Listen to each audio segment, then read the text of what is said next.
And I'm so happy to be here. I was here yesterday too, and I was in the company of amazing women who had a lot to share on women leadership.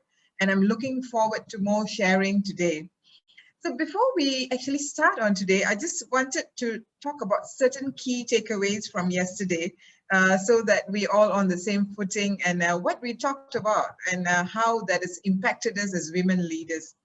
So just to list that out, in no particular order, I think we talked about women being more self-motivated.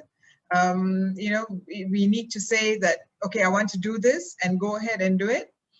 To speak up, to be present at the table for discussion, believe in ourselves and take risk.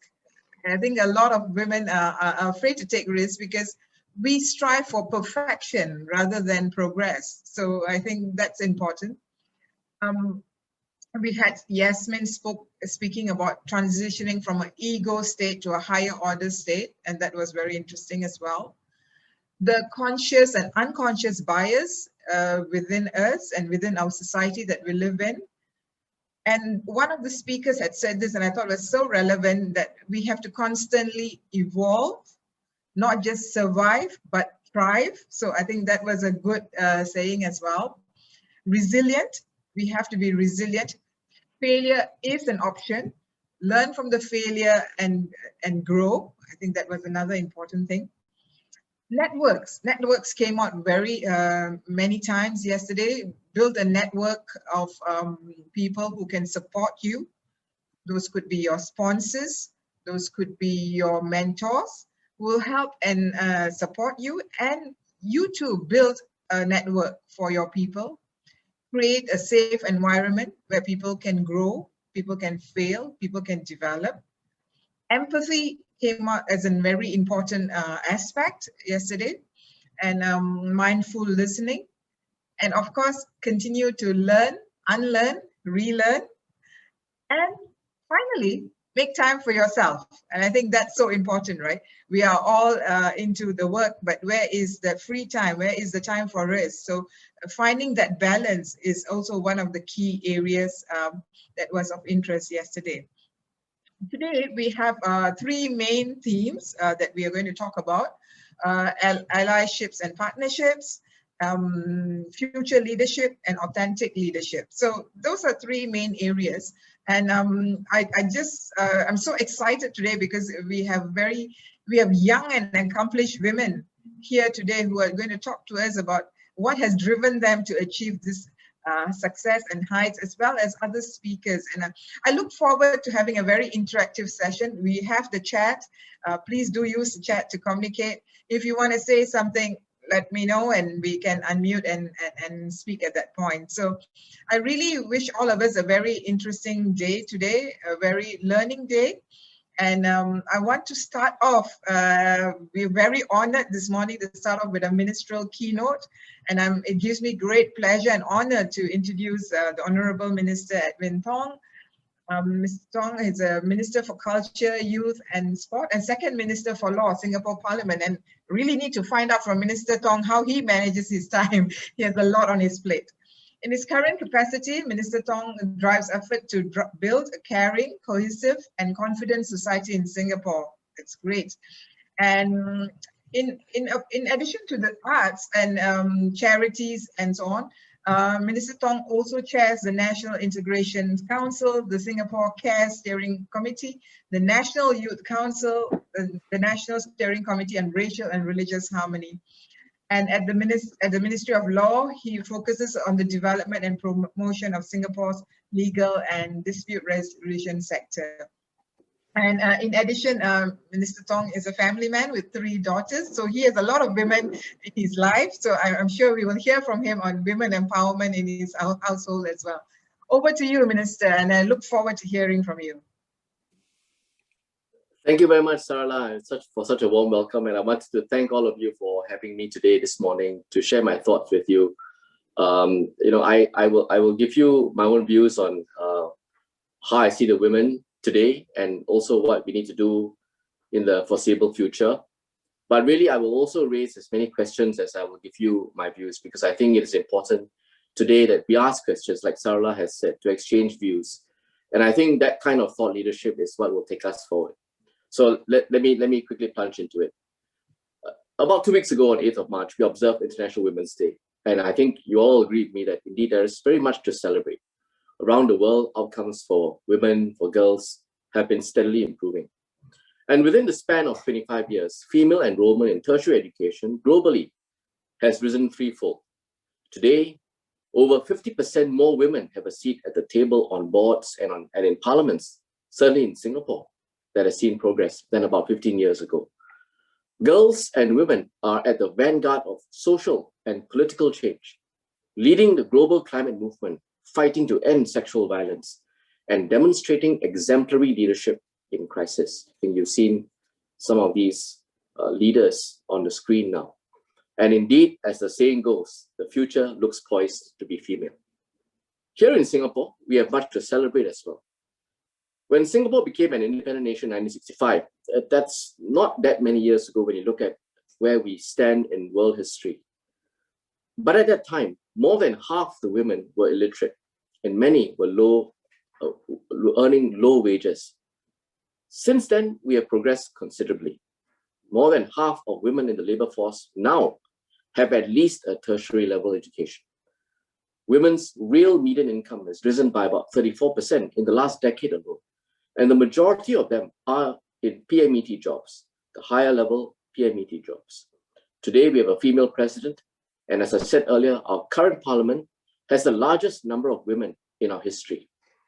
So all of this is good reason to cheer. And International Women's Day, but it also tells us that it is a call to action to accelerate our journey towards a future with greater equality between men and women. In other words, we don't treat this as a destination. I think it's a continual journey, and the path must always be trodden, and we must always forge ahead. According to the World Economic Forum's Global Gender Gap Report, it will take nearly a century to close the gender gap between men and women worldwide at the present rate of change. And it's a Gender Gap Report 2020, for those of you who are interested, looking at 4 key dimensions: economic participation and opportunity, educational attainment, health and survival, and political empowerment. This is estimated to take even longer in East Asia, 163 years. Our younger generation really should not be made to wait this long. Here in Singapore and globally, we therefore need to redouble our efforts to advance equality between men and women. But I say that also with a caution about how we don't look at this as a question of metrics, as a question of numbers, or just mere statistics. Because if we fixate ourselves on this rigid metrics of equality and between men and women, then what we'll get is we'll have a quick but superficial fix. And we will sacrifice that, we will sacrifice real, sustained, long-lasting change. So we have to be careful not to just jump into this game of numbers and look at it really as a number of how many percent here and how many percent there. We must look at merit for merit's sake, and we must look at how we can sustain this change overall. So we therefore must look at it philosophically as well, to push for fundamental and what I regard and what I call macro level shifts in our system. Not just that, but also individual mindsets, and how do we influence, affect, and sustain change in socio-cultural norms as well. In Singapore, no doubt, we have not shied away from this kind of macro level systemic change. And that has been our hallmark since our early days of self-governance. Our leaders have always recognized that supporting the progress of women is not only the right thing to do, but indeed necessary for our resource-scarce nation to fulfill its highest potential. Our citizens, women and men, are our greatest asset. In 1961, the late Madam Chan Choi Siong, a pioneering women politician, campaigned for the passing of the Women's Charter in our Legislative Assembly. 1961, 50 years ago. 60 years ago, my math. The bill brought about a revolutionary change in our society, ensuring that women and men have equal standing in marriage and the right to be treated fairly through protection against family violence. And I said it's revolutionary because 1961, bear in mind that we became independent in 1965, and what I told you earlier about the rates of literacy and the role of women back in 1965. So in 1961, for this charter to have been pushed through in this way was revolutionary, highly visionary, and very much groundbreaking. In my view, present-day Singapore must continue in this spirit, never shying away from these kind of macro-level cultural and systemic shifts when they're needed. And such shifts will require the buy-in and participation of all strata of society. The government as one, but beyond that, businesses, employees, young and old, men and women, right through society. And that's why Singapore launched the Conversations on Women's Development in September last year, really as a comprehensive galvanizing point and effort to gather all views from stakeholders on how women can now further progress in society, building on the efforts of generations past.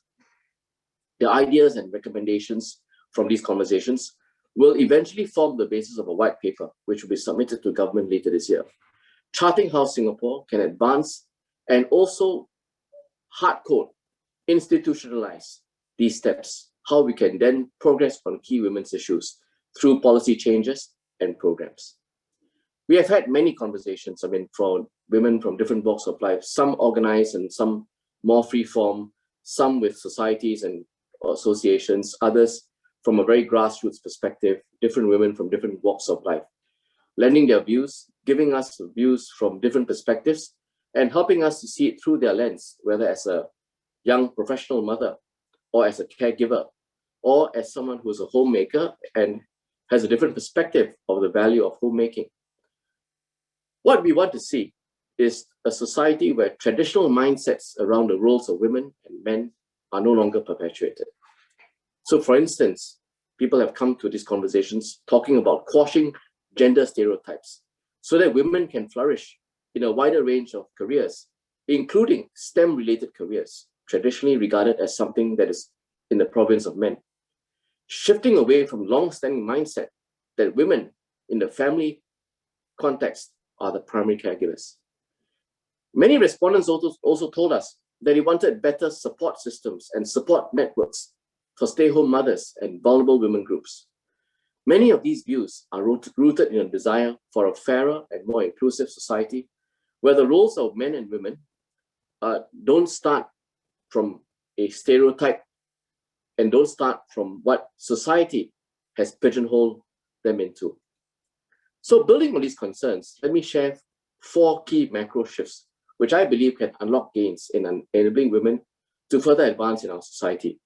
And these are, first, dismantling the entrenched biases about women leaders. And I'll speak more about that in a moment. Second, how do we further progress girls and women through mentoring and expanding networks? Third, promoting shared responsibility in caregiving. And fourth, importantly, the role of the men. How do we encourage men to be better allies to women?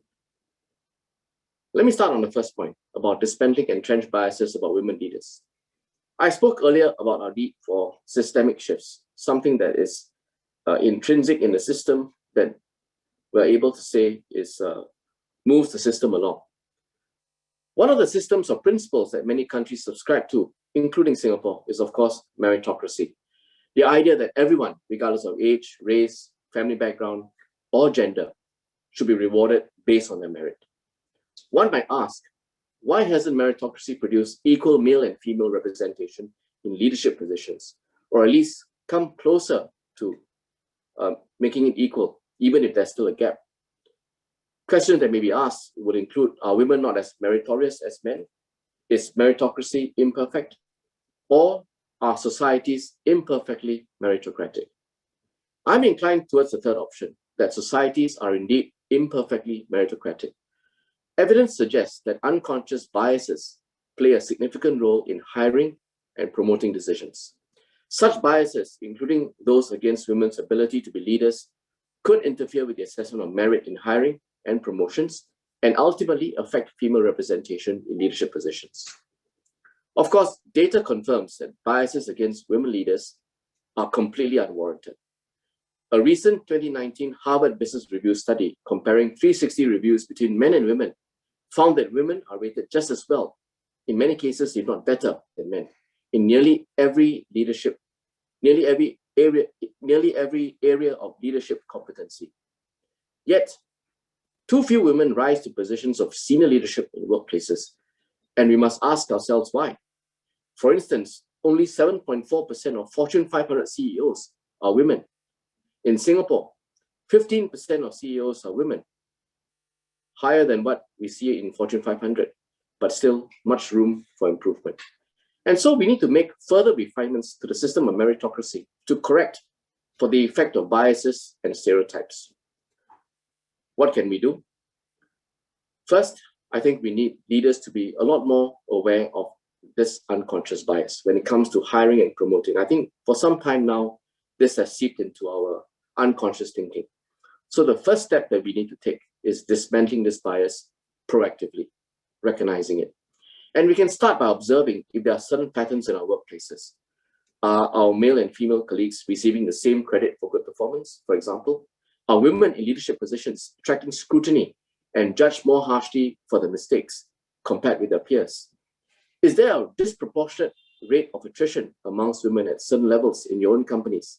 If so, why?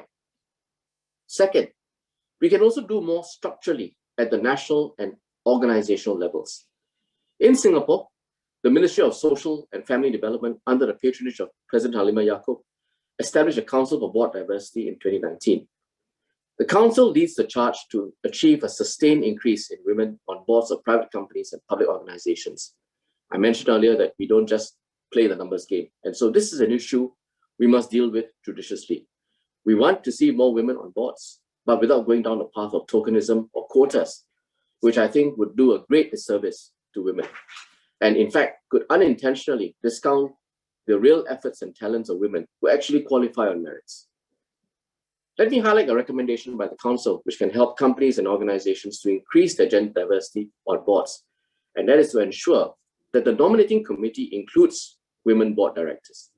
This helps to diversify the pool of possible candidates during board searches and the skills and characteristics of that the committees will look out for in these candidates. This is just one of the structural steps that can be taken within organizations to counteract the effect of biases and stereotypes on the ascension of women into leadership positions. And I'm certain that the discussions at the conference that you will share ideas and exchange thoughts will bring up different other ways in which organizations can design for equality. And indeed, in different industries, in different companies, I think the stereotyping will be different and the solutions might well also be different. Besides biases against women leaders, there are several other hypotheses about why women are few and far between in senior leadership positions. There is a theory that women don't apply for promotions as much as men, that they themselves underrate their skills or wait until they are absolutely confident before they step up, before they think they can step up to apply for that promotion. There have been some papers which suggest this. Another theory is that corporate culture, being a boys' club, impedes women from networking and climbing the ladder. The evidence of all these theories is not easy to establish one way or the other, not conclusive. And indeed, women's subjective experiences are also likely to vary between countries, between jurisdictions, different industries and companies. But I think that there is no denying that workplaces and communities can proactively provide more opportunities and support women in navigating their career progression. And this leads me to my next point, my next macro shift. How do we further progress girls and women through mentorship and expanding networks? Mentoring and networking are powerful ways, not only to tap on the knowledge and experience of others, but also to find solidarity and support in our ambitions and struggles. There are several excellent examples of female-focused organizations, not least the Women's Leaders Institute and the Singapore Council of Women's Organizations, offering women mentoring and networking opportunities. My challenge to the leaders in your audience today is to provide such opportunities within your own organizations, big or small, and no effort really is too small. Foster inclusive communities that put an end to boys' club culture and create space for women to feel confident that they can thrive alongside men. So mentoring and networking are not only important for working women. I think they're also just as crucial for young women about to embark on their chosen career paths when they choose their career paths. Consider the much discussed issue of the lack of women's representation in STEM-related education and careers. STEM stands for science, technology, engineering, and mathematics. areas that are traditionally regarded as male-dominated and male domains. For some young women, higher education preferences may have indeed been shaped by gender social norms or a lack of visible female representation in STEM fields. This self-perpetuating cycle needs to be broken, and our young women should not be left out of emerging or rising sectors of occupations. Women-centered networks and mentorship opportunities, such as those from women who are already doing well in STEM-related fields, will be an important way. One such example is a local startup, Tech for She, founded by Clara Chong, to nurture female leaders in tech and STEM across Southeast Asia. You see a slide here on Clara and the startup that she has put in place. Tech for She supports women in their careers by equipping them with IT skills, curated learning experiences and workshops. It also provides a tight-knit, like-minded community centered around learning, networking, and growth on tech-related topics. I hope to see more communities like Tech for She blossom in Singapore and elsewhere in Asia, in the world, in the coming years, for women to inspire each other, support each other towards personal and professional growth. I've spoken thus far about shifts we can make in education and workplaces to improve equality between men and women, but really, we cannot ignore what happens at home, for this too impacts tremendously on women's well-being and careers. And this brings me therefore to my third macro shift, the need to push for an equal share of domestic responsibilities. Sounds simple, quite trivial, quite trite, but I think has deep-seated meaning and impact. Globally, only about 2% of men provide unpaid care on a full-time basis, compared to nearly 20% of women. The long-term economic effect of this disproportionate sharing of caregiving and domestic responsibilities on women cannot be underestimated. Besides the loss of interruption of careers of some women, others who stay on in the workforce while bearing the full weight of caregiving responsibilities face the pressure of doing double shifts, and this could affect, in turn, their mental well-being and work performance, and thus progression and earnings. In Singapore, we have taken steps to help caregivers strike a better balance between pursuing a successful career and caring for their families. This includes providing affordable, accessible, quality childcare and parent care. We have also provided support and positive recognition for firms that provide flexible work arrangements to help workers, men and women, manage their work and personal responsibilities. And of course, the recent pandemic in the past year has given greater impetus to flexi work arrangements. But my view is that these structural support measures, useful and good as they may not be enough to change the status quo for women. We need to address the pervasive expectation that women must take the lead in domestic responsibilities, that they need to work twice as hard to have it all. The need for this mindset change was one of the most salient issues raised in our conversations on women's development. How can we become a society where more men are willing and see it as their responsibility to be equal partners at home? For us to get there, I think we need a whole of society effort. We need continued advocacy by each and every one of us, men and women, to promote shared caregiving responsibility and make fatherhood a norm. Men must play an active part in advocating for shared responsibility in caregiving. And this, I think, gives me a nice segue to my final shift, encouraging men like myself to be very much a part of the conversation on dismantling gender stereotypes, to be better allies for women. And this can start from simple changes in how we speak, how we communicate. Allow me to share a suggestion from Anne-Marie Slaughter, an international lawyer and author. When speaking to a young man at a workplace who expects to have a family, try asking him, how are you planning to fit your career together with your family? This is a question that is often posed to working mothers. So why don't we expect the same of working fathers? Let us start by acknowledging the equal importance of men's caregiving responsibilities, beginning with our language. While talk alone will not change everything, it can change the way we think, change the way we behave, and I think overall influence a mindset shift in a workplace. I would say men are a key stakeholder group, and they've been recognized as such in our ongoing women's development conversations. In January this year, fathers and board agenda male champions who are advocates in the business community, pushing for greater female representation in leadership roles in Singapore, join the conversation on women-related issues in the home and in the workplace. A male participant pointed out how important it was for men to support each other, to be better husbands, and to be better, more proactive caregivers. Beyond playing an equal role in household chores, he felt that it was important for men to talk about what they do at home with other men to normalize sharing domestic responsibility. And I echo his sentiments. To dismantle patriarchal values and traditional mindsets on gender roles, men must step up, both as equal partners, vocal allies, vocal advocates. And the power of male allyship cannot be underestimated. The late US Supreme Court Justice Ruth Bader Ginsburg summed this up much better than I can. Of her husband, Martin David Ginsburg, you see this in the picture, whom she described as, and I quote, a partner truly extraordinary for his generation. She said, and I quote, I had a life partner who thought my work was as important as his. And I think that made all the difference for me. She was a leading US Supreme Court judge, recently passed on. But I think her words echo where I think we need to get to and the role that men must play in ensuring that the women can progress to their truest potential. Like Martin Ginsburg, I hope that more men in our society will stand alongside women, speak up, and push for greater equality. Let me now conclude, say a few words about how I think this is going to end up.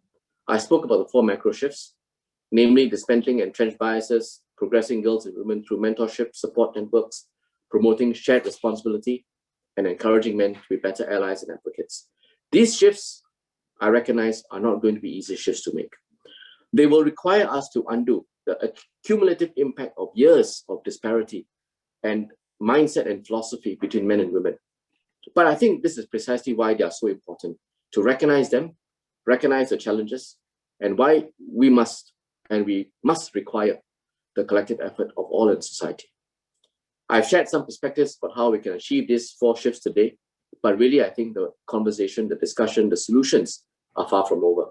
More ideas and recommendations will come through this summit, the many other conversations that go on, and of course, our conversations on women's development, which I mentioned earlier. I encourage you to participate in these conversations. Lend your ideas, give your views. You all represent a perspective, not just of women as a whole, but women in different stations in life, positions in society. And I think we need the cumulative impact of all these views to chart real, tangible, sustainable change. So here's a QR code. Everyone now has a QR scanner on their phone, I'm sure. Please scan this and feel free to lend your views to these conversations, and we'll take all of this on board. With the conversations that we have, this dialogue, many other webinars, the white paper that is coming on, 2021 promises to be a milestone year. And when we look back, we want to see this as a milestone year for greater equality between men and women. But we also don't want to see this as 2021 being a destination that we have reached. We want this to be a continual journey. So we have dedicated this year to affirming the progress and potential of women, recognizing all who have contributed to it through celebrating SG Women Movement 2021. Within each of your organizations and your own everyday life as well, I hope this year will be a year of making bold strides towards equality. Bold enough that we may soon stop telling our daughters that the future is female. Why? Because the present already is. So I look forward to discussing all of this with you, and I hope that you will have a fruitful discussion at the summit. Thank you very much once again for having me. Thank you. Thank you. Thank you so much, Minister Tong. And I think there's so many takeaways from your conversation, and it's so pleasing to see that the government has put in such a structured and clear strategy for the development of women in Singapore.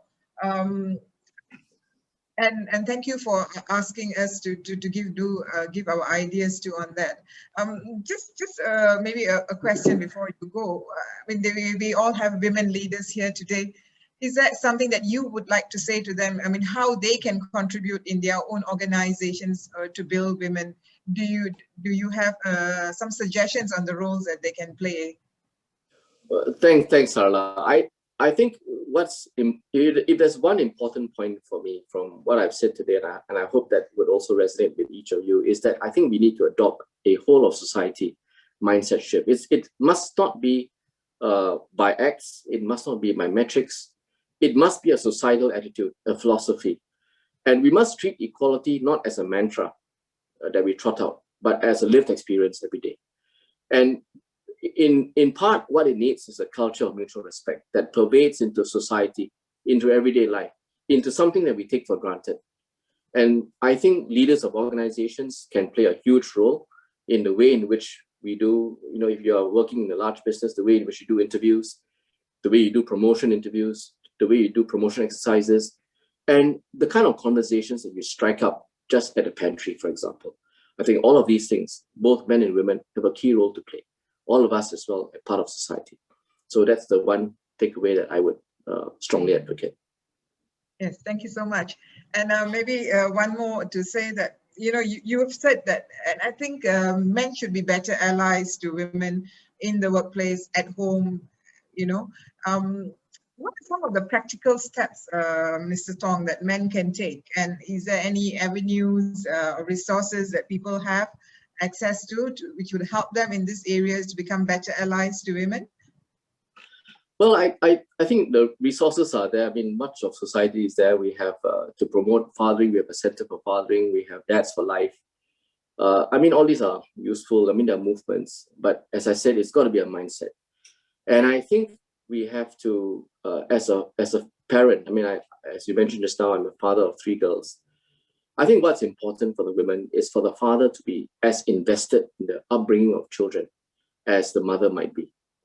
And that investment will show in the caregiving to children, looking after the children, simple things like, when a child is young as an infant, to feed, to bathe, as the child grows up, to ferry, to drive. These are not women's roles alone. These are roles that men must take on, embrace as part of their own responsibility. And I think the moment that becomes part of the whole DNA, part of how we hardwire this into the system, I think you will see real change, because that becomes sustainable. It's not about numbers, it's about how we approach that responsibility. Yeah, and I think that is a culture of making women stronger, or making women better allies. So thank you once again, Minister, for your excellent sharing, and I really enjoyed your session, and thank you for saying merit for merit's sake is important. So I really thank you for your time, and look forward to engaging with you on other matters. Thank you again, Minister. Thank you, Sarla, and I hope this was useful. Thank you very much for having me again. Thank you. All right. Okay.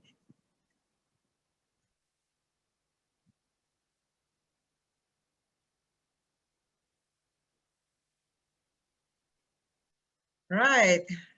How's everyone? I see more people have joined us, and I hope that you managed to catch the minister's address on women and the strategies that the government has in place for the development of women in Singapore. So thank you for your comments, and thank you for being part of that.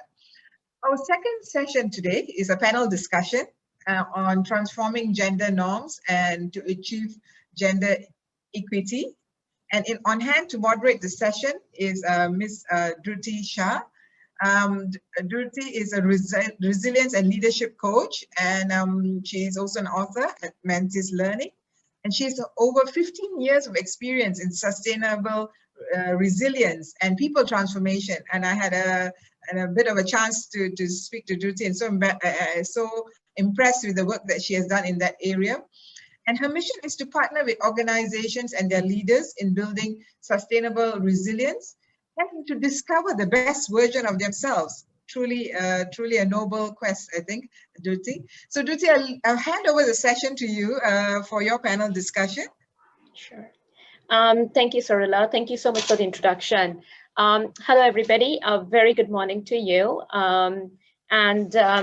Welcome to the panel discussion. So today we have 5 panelists who will be sharing their personal stories and their viewpoints on how we can transform the gender norms. And Minister Tong has definitely set the stage for that discussion because he talked a lot about how males can be allies for women leaders. And I think that's a great point. Personally agree, and so do all of our panelists who started coming up on the screen. Hello, everyone. So we have Ji Hong, who is the Chief Executive Officer, Data Center, and Chief Corporate Strategy Officer at Capital Land. Hello, Ji Hong. Welcome to the group. Hi. Hi. We have Mui Hoon, who is the co-founder and Chief Executive Officer at Assetlore. Hi, Mui Hoon. Welcome. Hi, everybody. And we have Shweta Jain, who is the Asia Pacific Head of Business Development for Amazon Web Services. Welcome, Shweta. Thank you. Thank you for having me, and hi, everyone. Hi, Thomas. Good morning.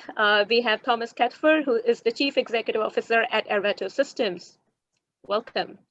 Hi, good morning. And last but not the least, we have Kevin Ackhurst, who is the Asia Pacific Head of Sales at HubSpot. Thank you so much, Jyoti. Hi, everyone. Hello. So just to lay a brief foundation for our attendees over here of what we'll be discussing today. So our panelists are going to share a little bit of their personal story as a leader. We'll be talking about some of the challenges that they've faced.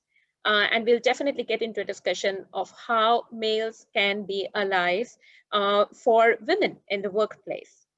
They will be talking about some of the steps that we can take to eliminate the gender biases that we all are aware of, but sometimes we just choose to not talk about it. So how do we bring that conversation front and center? I think that's one of the important things that we will be discussing today. And at the end of it, one key takeaway: what is it that you can do in order to keep marching forward? All right, so Ji Hong, if we can start with you. As a woman in leadership position, what has your journey been like? Hello, everybody. My name is Ji Hong. So I was born and raised in China, and started my journey of the world in the early 90s when I left China to pursue my studies in Canada, and then worked in different countries. I was born in a academic family. Both my parents are engineering professors, and they have the same education background, same position in the same faculty. And my father is the cook at home, and my mom cannot cook. So when my father was on business trip, we can only eat in the canteen. So I was raised to believe that women are the half of the sky, and women can do things that are, similar to what men can do. And we never had difference between men and women in terms of intellectual capacity. So when I first went to pursue my study on a scholarship in Canada, I had the same approach. Just work hard, study hard, and get what you can. My career life started when I started to work in Germany in a Fortune 500 company. And ever since, I worked in many, we call them male-dominated industries. So it's chemical industry, airport infrastructure investment, consulting, real estate investment, and now I'm looking into data center investment. So very often I was only one of the few women at the table. That makes me looks probably very different than many people. And I can still remember one of the very, very early days in my career life. I was working in a very large German company in a very conservative environment. I was a management trainee at that time. And in one of the meetings, I was one of the few, actually even Asian women, double minority. One of the participants in the meeting asked, "Can you serve me coffee?" Because I was at that time in my 20s, Asian woman in a German environment. But my boss at that time was very kind. He stood up and said, "Oh, she is my staff, and she is now in the management trainee program. Can I serve the coffee for you? Coffee are the same if I serve to you." So that experience really gave me a lot of confidence and a lot of different perspective in handling, we'll call them subtle bias in a working environment. We were raised, in a traditional world, men are the hunters and women are the housekeepers because of the physical strenuous work, right, in the past. But now with the technology, with the modern society, I really think that women have the same kind of intellectual capacity and can also realize our dreams. So I was very lucky to have, this boss in the instance, in this meeting, who gave me a lot of opportunities to grow. I was at that time doing a lot of logistic planning work.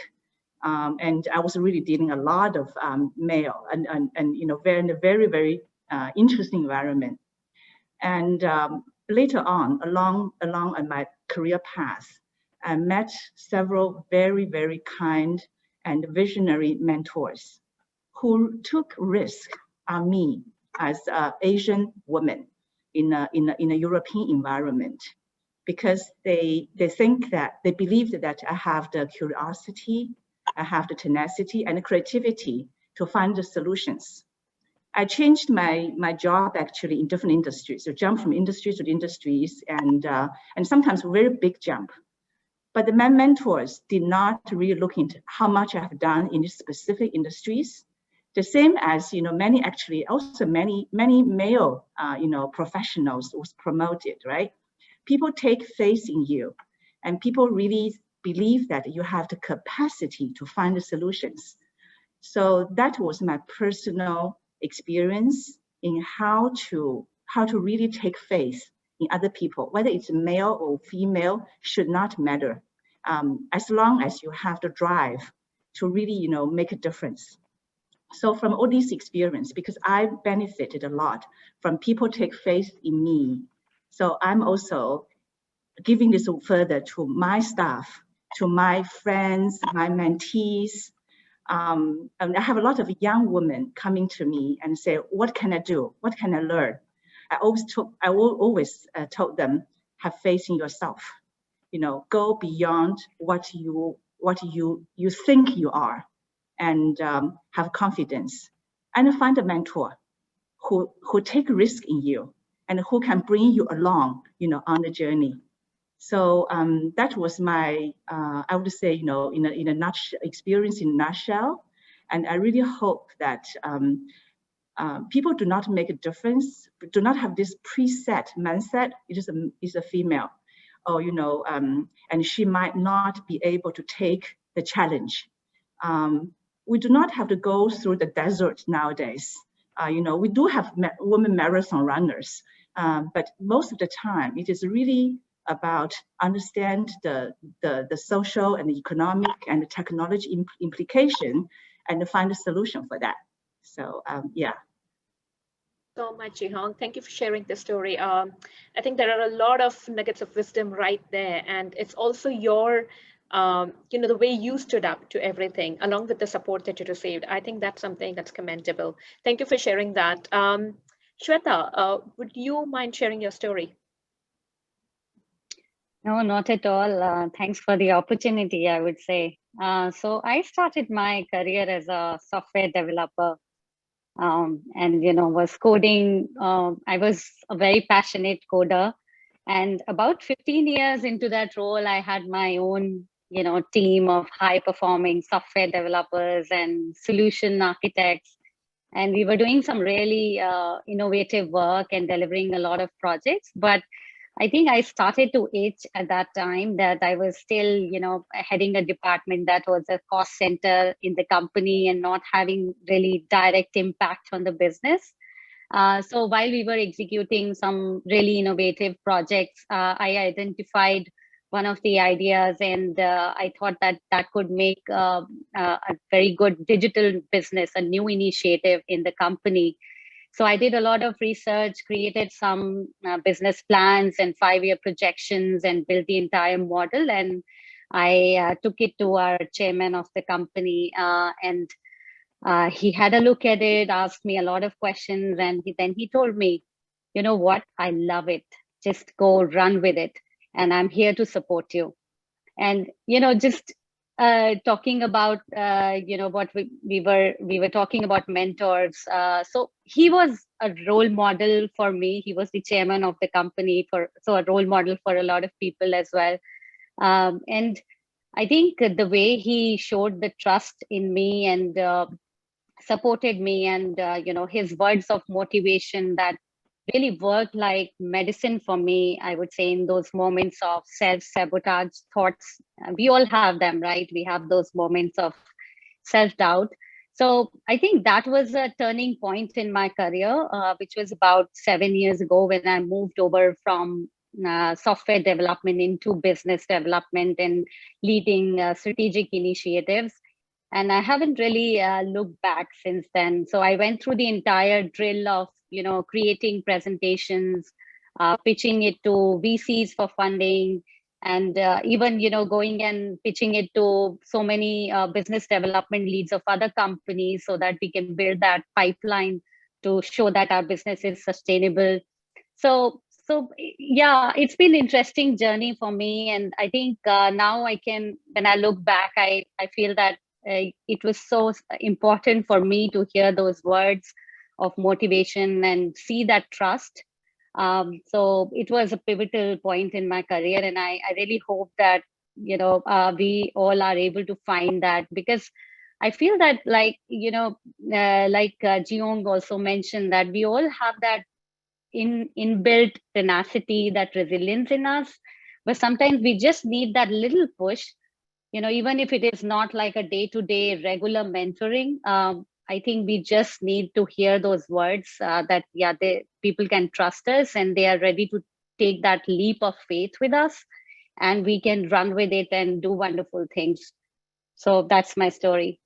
Absolutely. Thank you so much, Shweta. And support is coming across as a very common theme over here from what Jihong said and Shweta mentioned as well. And I think it's something that we can give forward as well, because we've experienced the power of it, because it definitely helps us in accelerating the career in that sense. Thank you for sharing that. Thomas, is there something you would want to share in what you've observed in your workplace? Yeah, absolutely. I love to do so. So good morning, everybody. As you can see, it is quite early in Europe. It's 2 in the morning. And being located in Germany, that's something where I can absolutely share some on the experiences in terms of mentoring. So mentoring needs to be, and that's my personal absolutely belief, essential part of the CEO job. Being a CEO in a high-tech company in IT, which is not the traditional focus area for women to work in by today, it's even more important. You have to take care of all these talents, these women talents, mentor them, and make it aware in the organization. Talk with colleagues that women are 50% of our population. They are being highly educated. They are being highly intelligent, and they can really contribute in a very, very substantial way. My experience in this substantial way is that if you have gender diversity in groups, especially in management groups, decision-making is much better. The profitability raises, and also satisfaction on the level of customers as well as on the level of employees. And being convinced and experienced over years, this one, we started to develop our own organization. And meanwhile, we are really proud of, we achieved to have in Asia 2 out of 3 board members being women, and both of them are being on this conference, Shizhen and Chloe, both being here. And looking to the other areas we are being active in Eastern Europe, the management, the majority, above 60%, comes from women. Unfortunately, in Western Europe, this is a way to go. We are in the 10% area, and it is really a CEO job to do so. So I only can motivate you, and please keep pushing and keep asking and get more outspoken as women to become the positions you are being qualified and talented for.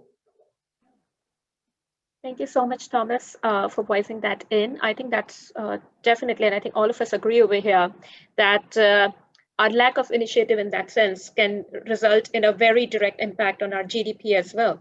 And we can make better decisions together as compared to individually. So thank you for bringing that front and center. If we are talking about some of the challenges that we face as women leaders, Mui Hun, would you want to chime in on that? You're on mute. Good morning, everybody. It's a nice conversation to be in the morning. Yeah, so just a little bit about myself. I've gone through many executive leadership positions, and now I hold a couple of board positions as a women board director. So having been in executive and having moved on to board, I see, I guess, different things, right? But I would say that just to kind of share my own journey, biases do exist from before until now. I mean, even in a boardroom, you see some of these things happening. And I would say that Ji Hong is very fortunate to have that environment as she grew up. My own environment was a bit different, right? Because even my parents think that their sons would do a lot better. And that resulted in me having this, I would say, this need to constantly prove that I can do it too, right? And that was that pressure. So the question is really to dwell on it or not. And I don't let it eat me up. I don't let it be something that is going to be dampening on me. But what are the challenges? There are many stereotypes, and I think Minister Song talks about the the sort of mindset change, and I think he hit the nail on the head, because that to me is the biggest thing, right? Because every time, whether it is a junior position or a mid position or a senior position or a board position, people have this idea about the woman and what the woman can do or cannot do, right? And it actually takes a lot more to tell people that, yes, I can do, you know, don't just look at the fact that I'm a woman, right? So, and an Asian woman. So there are those things that I still feel that women has to work a lot harder. At the board level in Singapore, being one of the most progressive cities around the world, the number is 11%, right? And it takes legislation and regulation in Norway to make that 30%, right? So why is that so? Because there is still that thing about whether you can, you cannot, and you know, a lot of that comfort around the old boys group about, oh, you need to play golf, right? If you're going to be successful, well, we don't like to play golf. Well, then that's a different thing, you know. So there are all these things, but why golf? I mean, you got to chase a little ball for almost 3/4 of the day around the course. Does that really make you a better executive? Those would be the sort of things, but you know, it goes on, right? But for my own journey, I would say that the person I had a male mentor, and I say male because, you know, a lot of my mentors are male, but my first break came when he stood up and said, gave the CEO job to her. I mean, behind the boardroom, nobody knows what anybody's talking, right? But you need somebody who's willing to, like what Ji Hong say, have confidence in you, stand up in the boardroom, give it to her. A lot of personal risk, because this person has to put his face there, right? I mean, trust this woman, you know, she can deliver. I had that, and I am forever grateful. But of course, then you have to deliver. There's a lot of pressure to deliver, because you don't want to put the person who stood up to you, you don't want to let the person down. This person stood up for me twice, to be frank, and gave me shit once because totally messed up. And this was the one stinking email I remember in the whole of Korea. They gave, you know, and this is. But I appreciated that, right? Because he did it out of the fact that you screwed up. And I said, yeah, okay, I screwed up. Okay, fine. I mop around it for one whole week actually, but I bounce back, right? And the ability to bounce back, the resilience, the ability to go on some more, I think is key for anybody's leadership journey. Absolutely. Thank you for sharing that, Mui Hun. And you're absolutely correct on that. And again, everybody who's on this panel and the attendees would agree with this, that it's what you choose to focus on, right? And it's time that we, rather than questioning ourselves, we start questioning the norms and the rules that are surrounding us. So I think it's about breaking the stereotypes in that sense. So thank you for sharing that very powerful story. Shweta, you had something much more personal in that sense that you would like to share with the audience, yes? Yeah, I've been lucky to, work in environments. Most of the time it's been very, very inclusive and very fair, I would say, which is really what matters to me, working in a fair environment and an equitable environment. So I've been very lucky, except one occasion that I remember way back in 2007 when I was expecting my second child and I was passed over for a key role, a new opportunity, which I think that I really deserved and I was also ready for. But I didn't get it because, I was going to deliver a baby in, I think, five months from that time. And my manager thought that I wasn't the right person to get that job. But other than that, I really don't, have any, I would say anything to share in terms of, was I not treated well, or I work in very inclusive environments. On the personal front, however, I had a big challenge when I got married. I ended up living in a place that was about 75 kilometers from my workplace, and I loved my job. I didn't want to give up, and there were so many things happening in the workplace at that time that I really wanted to go on. So I kept at it. I used to spend anywhere between 5 to 7 hours. I was in India at that time, and you can imagine the bad Indian roads, and this was like about 21 years ago. So for about 11 years, I did that commute. There were many times that I was on a brink of giving up.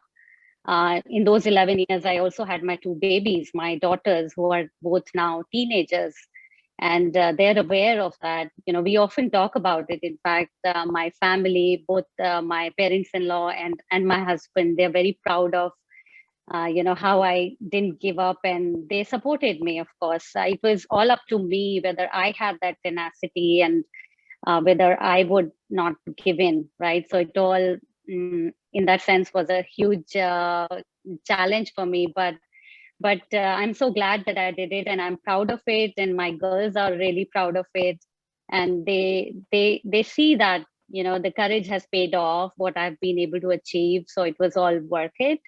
So just that, I know I'm repeating that word, but the tenacity is so important, right? Just will to carry on and not give in. So yeah, I guess all of us have our challenges, right? Either professional or personal. We have to find the will to carry on and just keep going. Absolutely. Thank you for sharing that, Shweta, because most of the times we are tested in the smaller ways, right? The bigger challenges are definitely there, the broader ones that we talk about, but it's also the small ones which test our patience and our resilience in that sense. Thank you for sharing that. Ji Hong, is there anything you'd want to share in terms of the challenges that you may have faced? I think the one of the challenge that many people have in the workplace is actually this unconscious bias. Mui Hun talked about this as well, Shweta talked about as well. It is very difficult to pinpoint. It is not sexual harassment. With the whole Me Too movement, it is actually it's getting better and better for women. But this unconscious bias, I think it is very. We need to really fight hard for that. And it is very difficult to say, oh, you have to do it, then you can do it. I think it is really through advocacy work, through your constant, role modeling, and also constant,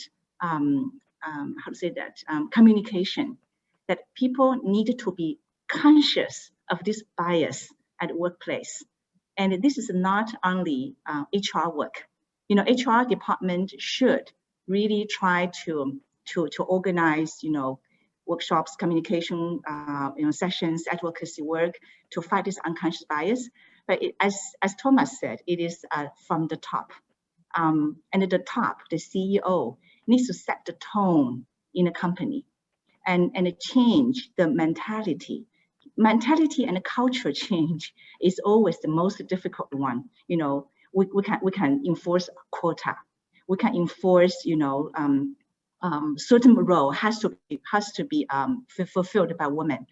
But this, from the heart, if you do not believe in this, if you always think that women can only be housekeepers, then it will be very, very difficult.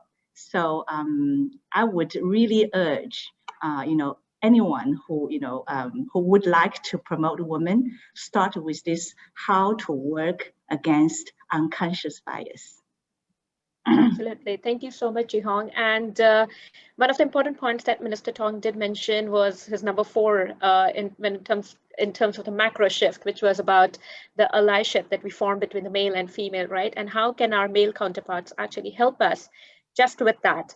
So Kevin, bringing you front and center, what would you like to say on that? Well, firstly, I'd say thank you to Jihong for highlighting the area of bias and unconscious biases. I think it's particularly important and was part of what I thought of in terms of this particular area. One of the greatest leaders I've ever worked with is a lady called Jerry Elliott. Jerry is the Global Chief Revenue Officer for Cisco. And one of the things that she taught me, or I learned from her, was the importance of mirroring the markets that you serve. And if we are focused on equity and equality within society today, then within the companies in which we operate, we should also be focused on equity and equality in the things that we do. A great starting point in terms of doing that is to understand the data as it relates to your particular organization. Who are you promoting? How many people are being promoted from different genders? What do salary structures look like? Are salaries equally applied to male and female candidates across your organization? What does the distribution of your top talent look like? Are you assessing and identifying both male and female talent across your organization? Understanding that data is a really good starting point to understand whether there historically have been bias at play in the way in which your organizations have been structured and have been making decisions. Another thing that I think is important is to evaluate the structures that you have in place within the organization. If you use employee relations groups, it's important to understand whether you have a women-at structure that is well supported, has strong executive sponsorship. I'm the executive sponsor for the Women-at HubSpot chapter for Asia Pacific. Very proud and lucky to have that opportunity to be able to support the women across our organization. But equally, you could have lean-in chapters within your own organization as well, and encouraging not only women, but men to participate within those so that they can understand more and be able to support and become allies for women across the organization.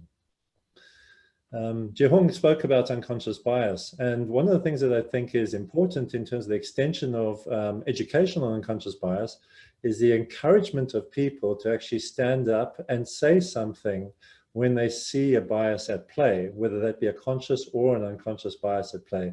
And I think that starts with leadership in the organization. When people see that the leader of an organization or the people who they respect within the organization are willing to call out when they see bias or unconscious bias at play, they are far more likely to feel psychologically safe in doing that themselves as well. And then finally, the last point I'd make is a lot of this has to do with making sure that you're educated, like the data that I spoke about, like reading widely on the things that are happening within the world today and making sure that you understand them, like talking to people and seeking more information. But more importantly than that, you need to take action. People have to be seen to take action and believe in actually making change in order that our organizations can become stronger in the future.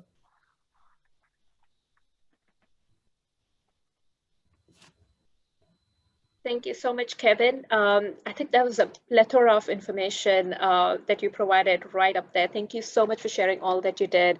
And we're so thankful that you have participated in these chapters and you're actively promoting the cause. So thank you for that. Thomas, how would you go about forming alliances with women at workplace in your capacity?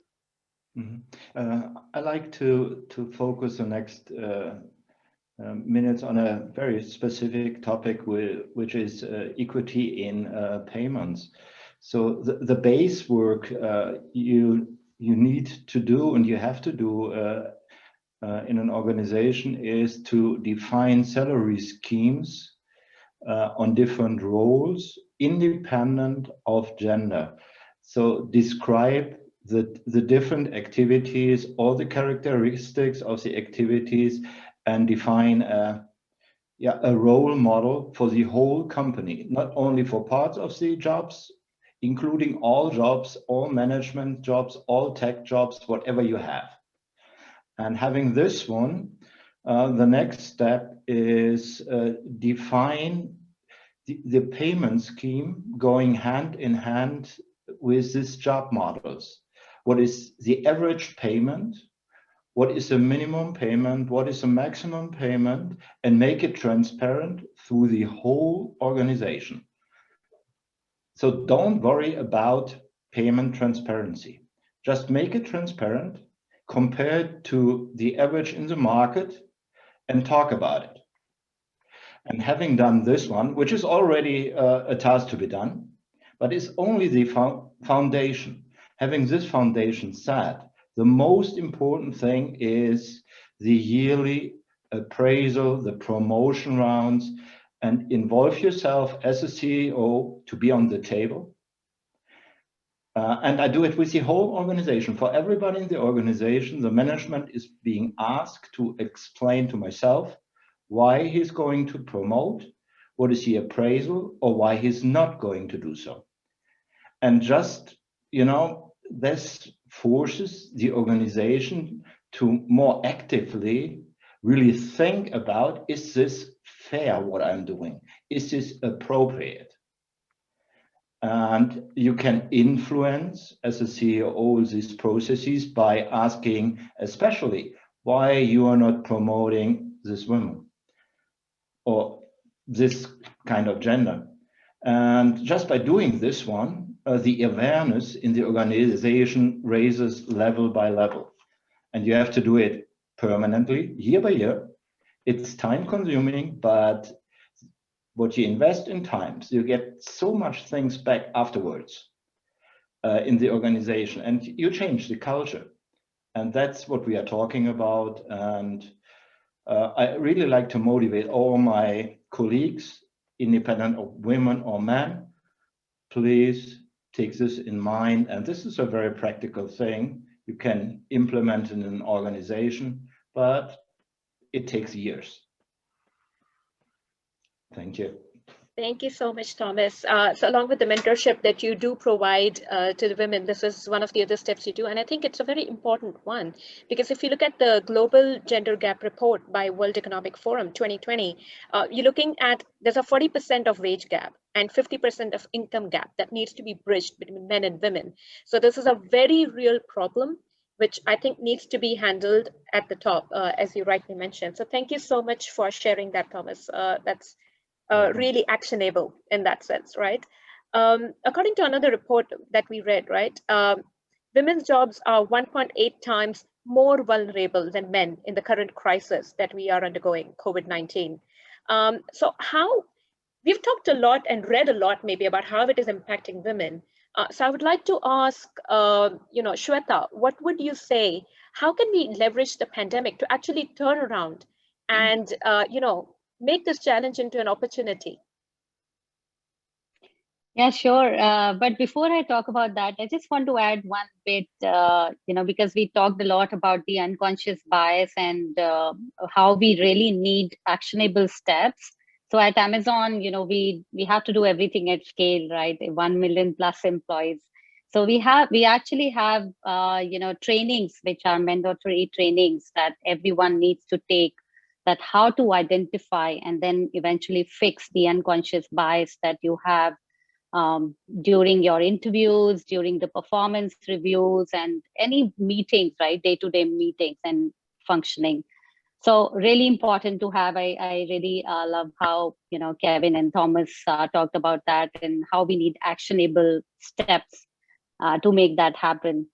So leveraging the pandemic, once again, like I work in a cloud computing business, right? So we, I think, are seeing the other side effect of the pandemic, which is more opportunities, right? More opportunities for women who could be new mothers or pregnant women or living in cities which are, you know, far from the metro cities, and, you know, not having enough opportunities in the towns where they live. And or even, you know, just ladies who've got a lot of additional responsibilities at home, like, you know, taking care of elders and things like that. So I feel that there's the other aspect of pandemic, which is we have all these new remote work opportunities, which just increase that reach, you know, to all these women, talented women out there who so far have missed out on these opportunities. So that's remote work. The other aspect is the learning aspect, which is training programs and even webinars like this. Like if you look at the, you know, the amazing women we have today in our attendees, you know, they're joining from different parts of the world. So Thomas is joining us from Germany, right? So I think if we do this conference in person, it will be limited to, it will have limited access, right, to so many people. So that aspect, I think, is something that we are seeing definitely at AWS. We are seeing that there's so many more women who are joining our training sessions, who are joining the webinars that we're doing, and sometimes just the leadership and mentoring sessions. So that, I think, is providing more flexibility. And the other thing that this whole pandemic situation has kind of taught us is to be more human. So like we have a better and a deeper understanding and a connect with our colleagues now. And we keep getting glimpses into their personal lives. Like, you know, we have children or pets making those guest appearances in work meetings and things like that. And it's all good, right? And it's great to see men and women, you know, alike, both kind of colleagues are, you know, they are enjoying this experience and have adapted to this new normal, as we call it. So while, of course, there is a lot that we desire for, and we want this pandemic to be over, we want to forget about it. At the same time, there are opportunities that have opened up, and it's really in our hands that how to utilize that opportunity and how to make something good out of it. Absolutely. Thank you for sharing that, Shweta. And I think the audience is definitely resonating with that, is that our reach has increased now more globally. And it just gives us an opportunity to learn from each other as well, and to openly talk about the challenges that we are facing. So thank you for sharing that. Kevin, is there anything you'd want to say and how we can leverage this and make this an opportunity? I think there's a couple of things that I would add to that, Ruti. I feel like the pandemic gives us a sort of unique opportunity to rethink the way we live, to reconsider whether all the things we do and all the things that we've known in the history of the way in which we've been working is something that we have to accept as being the way in which we work in the future. Ours is not the only company that's made a decision that we will not go back to work at any particular point or force all employees to go back to work. The notion of being able to work remotely or work flexibly, or for those people that do actually want to be in an office, to be able to work in an office, is a choice that best suits the needs of the individual person and the lives that they have. The ability that this has given myself and my partner to be able to balance our lives so that we can share duties that are associated with taking my son to school, share duties around the house, and actually work in a much more equitable fashion in a way that makes us both happy and happy with our contributions as well, is the type of thing that is available to everyone for all companies that allow people to actually do this. I also particularly like the fact that we have hired a lot of people during this period that do not work in the centers where our offices are, or are unlikely to want to work full-time within those offices anyway. We've also given the opportunity to people who have been uncomfortable with working in the office environment to move to regions where they feel far more comfortable. And as a consequence, the productivity of the team overall has increased quite significantly. I think these conversations that allow us to restructure what we're doing, to reconsider and test all of the elements of what we know as work in the past, are one of the great opportunities of this pandemic. Thank you. And it's also about stepping up for each other as partners, as you rightly said. So yeah, have those conversations maybe at home, at work, and get all the support that you need. So thank you for bringing that up, Kevin. Nguyen Huynh, is there anything you'd want to contribute as to how we can leverage this pandemic? Well, I definitely agree with what Kevin said. I think the pandemic allows us to remodel our work-life balance, right? But realistically, I think that for many organizations, there is a process to get people to kind of adapt to this to truly deliver the results, right? Because I would say that without the going to our office and all that, there are certain things which you trade off. And the question is, how do you manage this to ensure that you get the same delivery, if not better delivery? I think the work-life balance aspect is very true. But I also see that, because all our processes and systems and all that are not necessarily supporting, this remote working and all that. So I think we are moving there, and I believe that even the way that we manage, the way we kind of pull people together, because there are certain things that I would say the face-to-face still matters, right? People kind of being able to toss things off each other, that is kind of a little bit missing in this online. But I do believe where we're going to go is, as a world, is actually to embrace online and offline, right? And how do you kind of make that balance and deliver that productivity, yet have the balance in life, is kind of where I'm hoping that we can all reach. Absolutely. And as leaders within our organizations, we are in a unique position to influence that. And I think it's just that awareness that you just highlighted, that it can be challenging for a few of us to be able to manage that.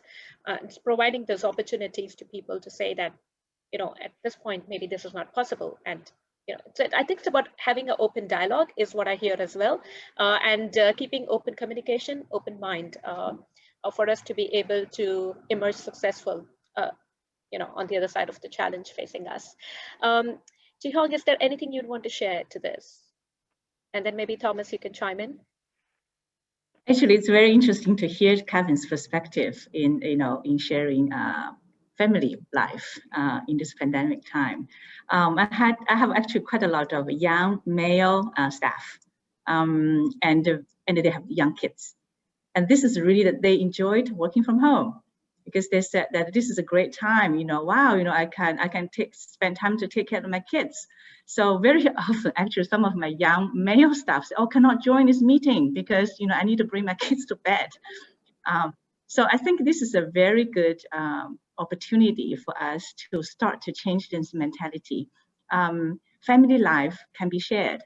I would not say family taking a burden of taking family, but it's really joy of taking care of the family can be also shared as well. And we're talking about this unconscious bias. Unconscious bias need to be worked from the root cause. Using this pandemic, to start to think about, actually, men can also enjoy family life. And a woman can also work, both taking care of family and work outside of the family. This pandemic put everybody, on the same level and the same page and same starting point. We don't like pandemic. This is a really, a terrible catastrophe for the world. But using this also as an opportunity to rethink our life, I think this is really a good starting point. So starting with CEOs like Thomas, start to say that women and men are equal, and actually promoted this gender parity both in the family and at the workplace. So I hope that we can really use this to do more advocacy. Thank you for pointing that out, Ji-Hong. I think it's a great time to hit reset in that cell and, boot the system, restart it again. So thank you so much for highlighting that. Thomas, is there anything you want to contribute here? Yeah, I like to add something about the gender diversity.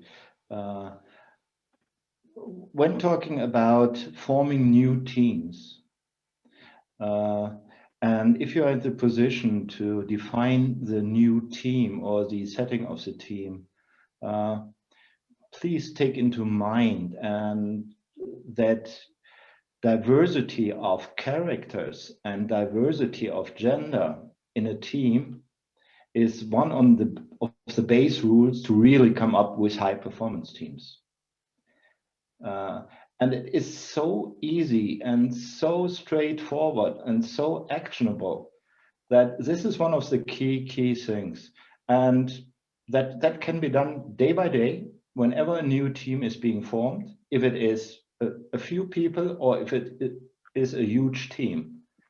There you can start to make a difference. And I truly believe in this one, and I really like to encourage all of you. You will be in, and you are already in, management positions to really actively consider team forming in terms of diversity, gender, and characters.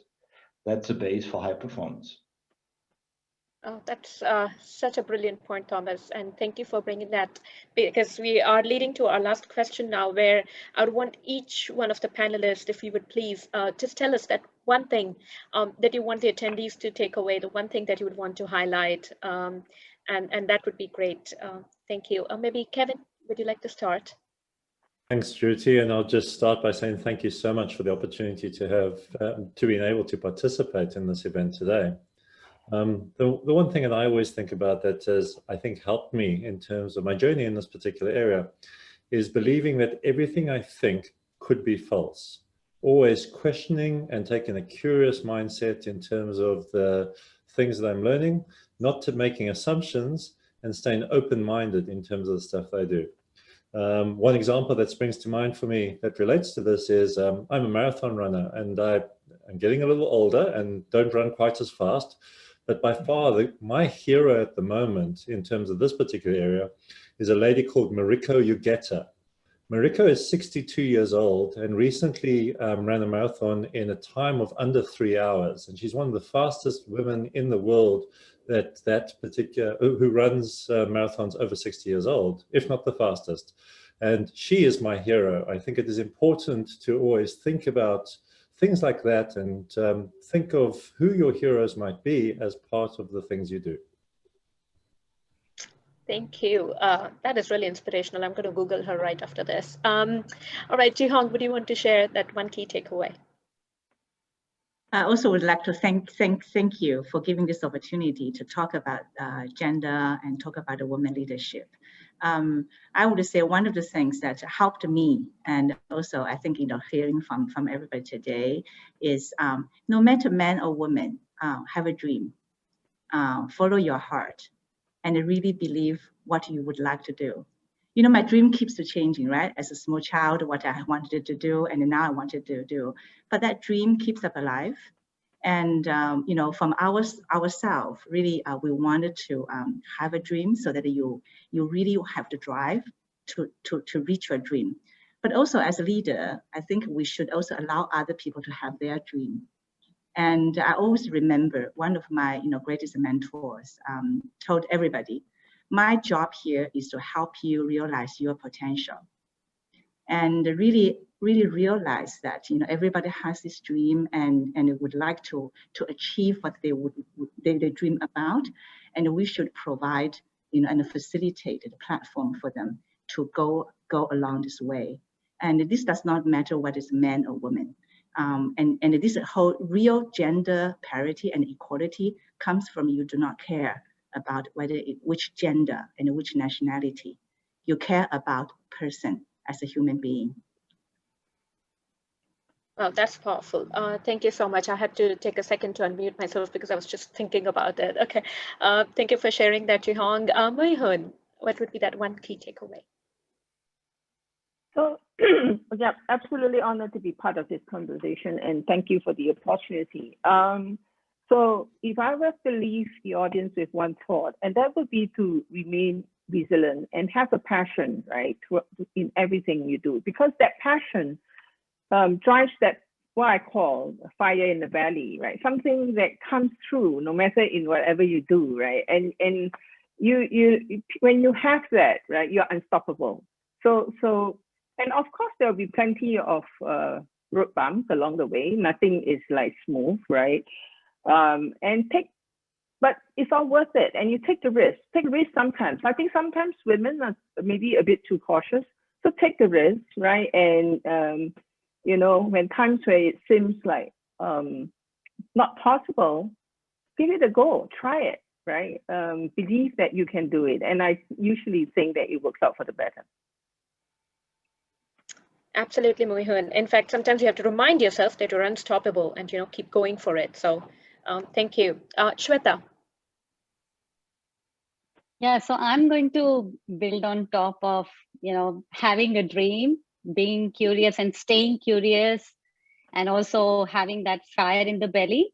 So all these are, you know, great things. And I think it's important to have place in our lives for this, but we need to act on these things, right? So I'm going to leave you with an actionable step that has worked for me, right? So I actually block my calendar on a weekly basis to learn something new. I have to do it. Like I will find for it I will find time for it no matter what. And because I believe that if you know your stuff, you have nothing to fear. So keep upping your game and keep learning new things, challenge yourself, and find time for yourself. It's so important, and you can really build your brand and create your ecosystem of, you know, supporters, mentors with it. And it has worked for me, and I'm sure it can work for everyone, each one of you. Thank you. Thank you. In fact, a lot of people mentioned that having a learner's mindset is the great way to keep growing. And as individuals, you know, personal or professional, ain't matter. Thank you so much. And Thomas, your point on high performing teams definitely resonated. So thank you so much for that. What I'm going to do is open up for Q&A. You can post your questions in the chat for any of our panelists. At the same time, panelists I'm sure have completely enjoyed being here. And as a thank you, there's a little infographic that we're going to share with you, which you can take home so that you can go with that one key takeaway and keep it for long. So I'll just pop it up in the chat box in some time. But yes, we're open for Q&A. We have, I think, about a few minutes to go for it. Yeah.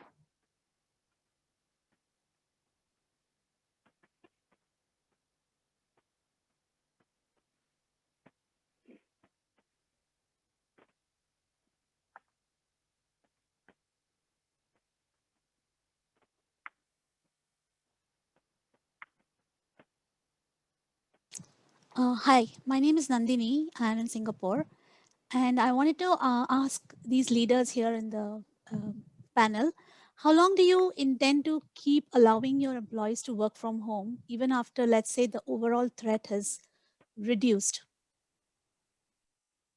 Thank you for that question, Nandini. Panelist, who would like to take this question? I'll leave it up to you. I can probably just take a first crack. I always believed in flexibility in workplace. And I always been also very flexible to my team as well, because some of them, male or female, do have young children, do have long need to work. So for me, it was always management objectives. If you can achieve your work, you know, no matter where you are. I used to be a consultant. I work from airport, from launch, from airline airplanes, and that works.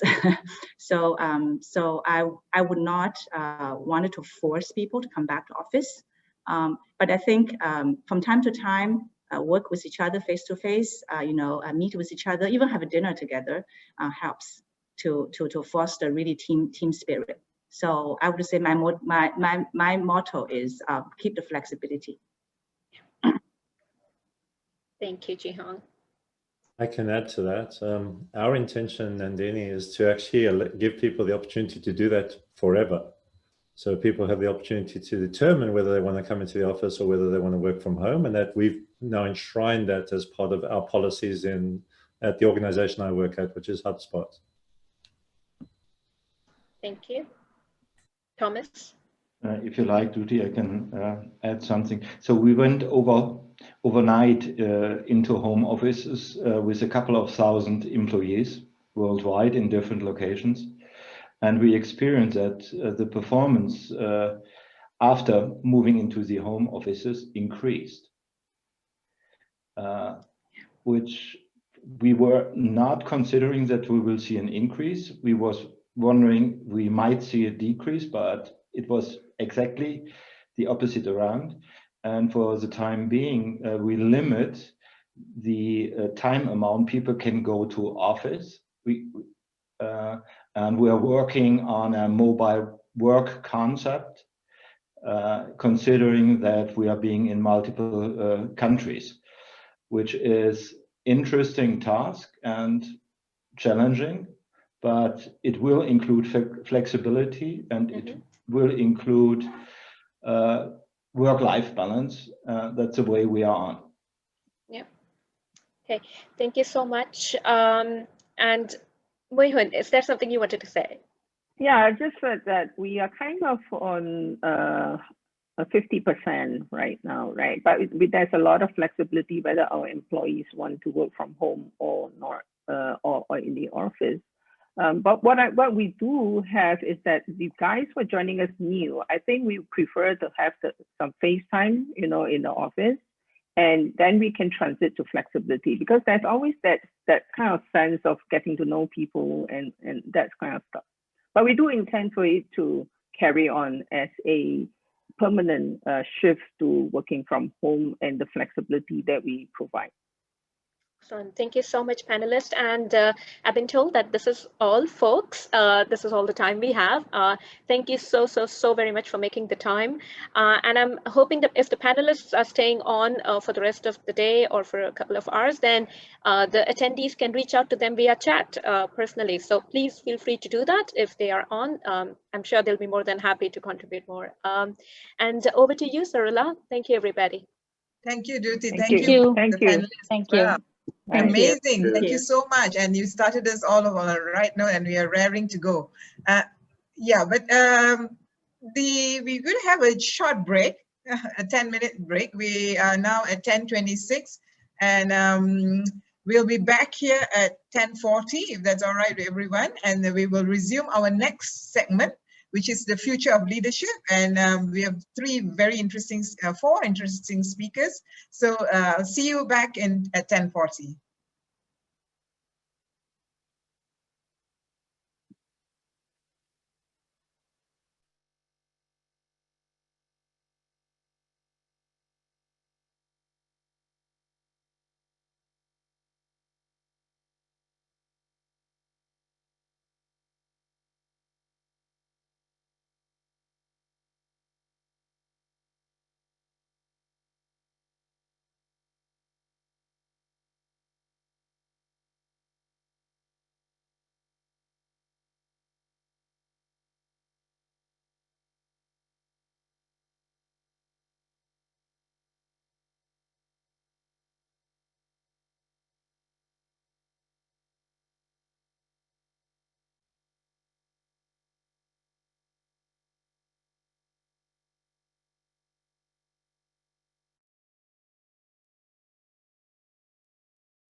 Hello and welcome back to our session this morning.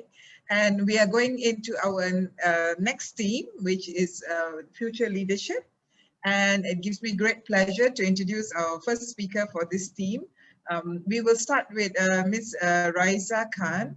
Besides being the MP for Sengkang Group Representation Constituency for Componsville, Raisa is a humanitarian, a women's rights advocate, and a young mother, and accomplished so many things at a young age. She believes that leadership is not just an individual aspiration, but it is an endeavor to achieve the shared aspirations of the collective, absolutely, which is a collective that is inclusive and full of diversity, absolutely. And Raisa is here this morning to speak to us on the call to serve and the importance of diversity and inclusion. Welcome, Raisa, and we look forward to hearing your thoughts. So on to you. Thank you so much, and thank you for people listening in. I'm so happy to be here and to kind of share about my journey and kind of how I feel about diversity and inclusion. So before I start, I like to share a little bit about my story. My family moved to Jakarta when I was 1 year old, and we spent 10 years there. I grew up in two worlds, the world of a privileged expat and also the world of a local. During the week, I would go to like an American school, and on weekends, I went to the local mosque for religious classes. By the age of 3, I spoke fluent Bahasa Indonesia and English, and I could read both languages really well. People would often comment to my parents as well that, how easily I moved through these different worlds and different languages. This duality has followed me my entire life, living in different worlds at the same time, often as an outsider and at the margins of these environments. When I was younger, I would spend many evenings at a women's shelter and orphanage in Jakarta, where my mother volunteered. Even though they loved me deeply, my parents made sure not to shield me from the unpleasant things in life, and we had many conversations about privilege, inequality, and the intersections of race and class. This helped me see that people can live very different lives in very, very different communities, even within the same country. So this background really set the foundations of my ambition in life, to serve the communities I live in and to create a more equitable world. I've spent my entire youth and adult life so far with the aim of helping others, from volunteering every week at Minds, which is an organization that helps people with disabilities as a teen, to leading a student union as an adult, starting an organization dedicated to working with marginalized women and children, and now serving the people of Sengkang as a parliamentarian. I sometimes wonder, like you mentioned, how I have achieved so much in such a short amount of time. But I have to admit, some of it was luck, and some of it needed quite a bit of extra perseverance. But it was mostly my desire to better understand the lives of the people in the communities I found myself in, and figuring out how I could do my part to help make people's lives better. And frankly, everything I've achieved thus far has been possible due to the opportunities I've received.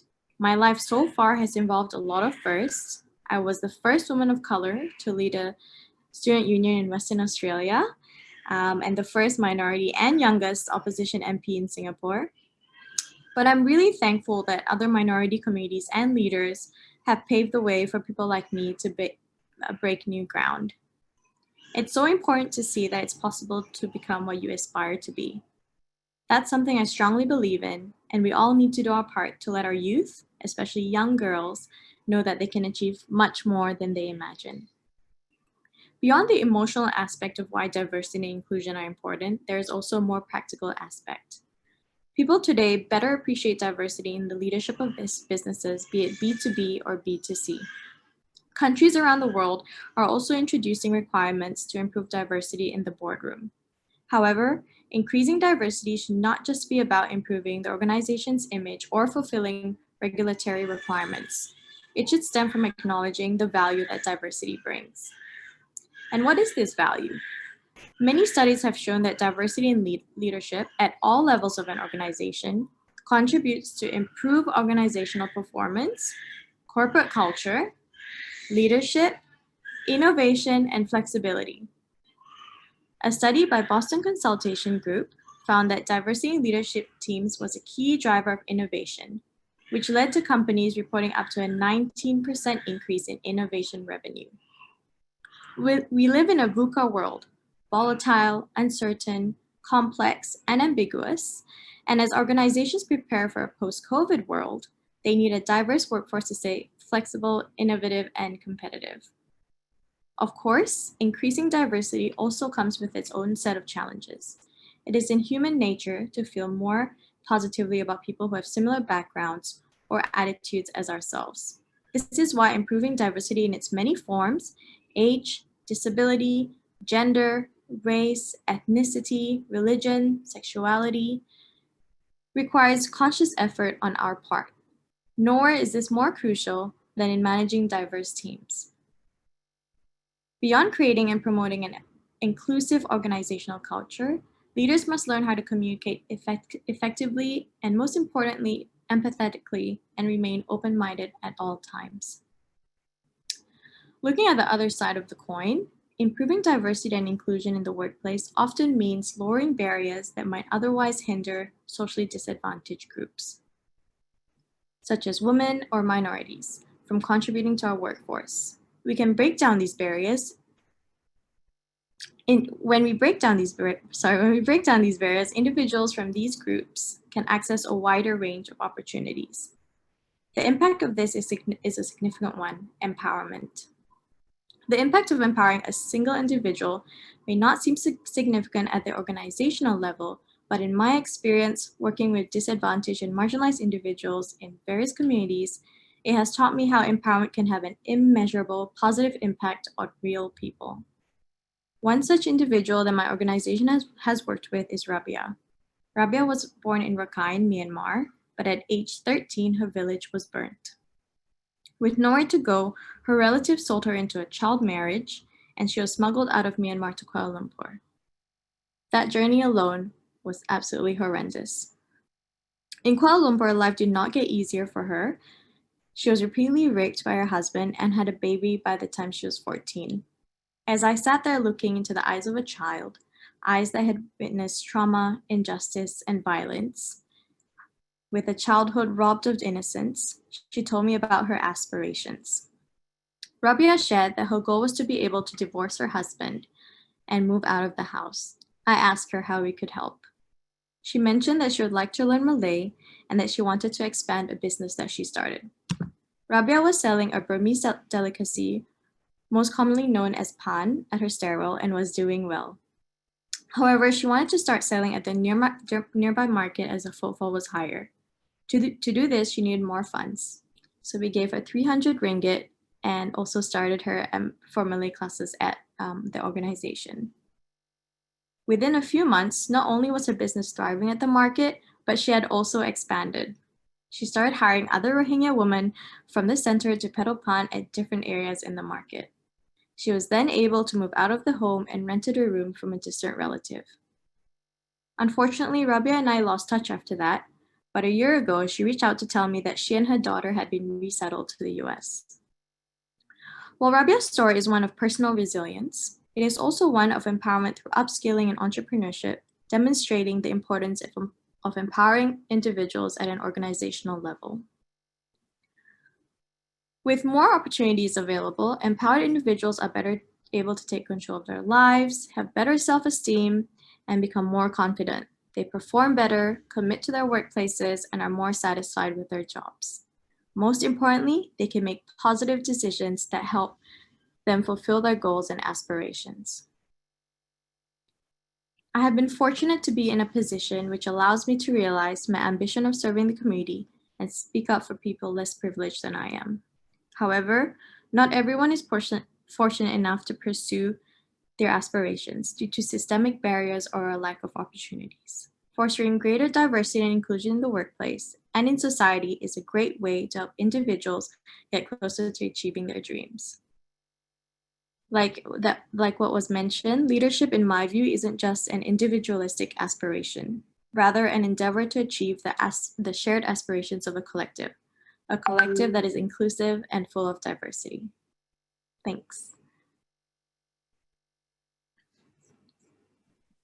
Thank you, Raisa. And any questions? I think we can open for some questions. Thank you for that inspiring story. You yourself have been such an inspiration, and the story is really inspiring. Closer to home in Singapore, could you tell us a bit on diversity and inclusion on a community basis? I mean, how is that coming?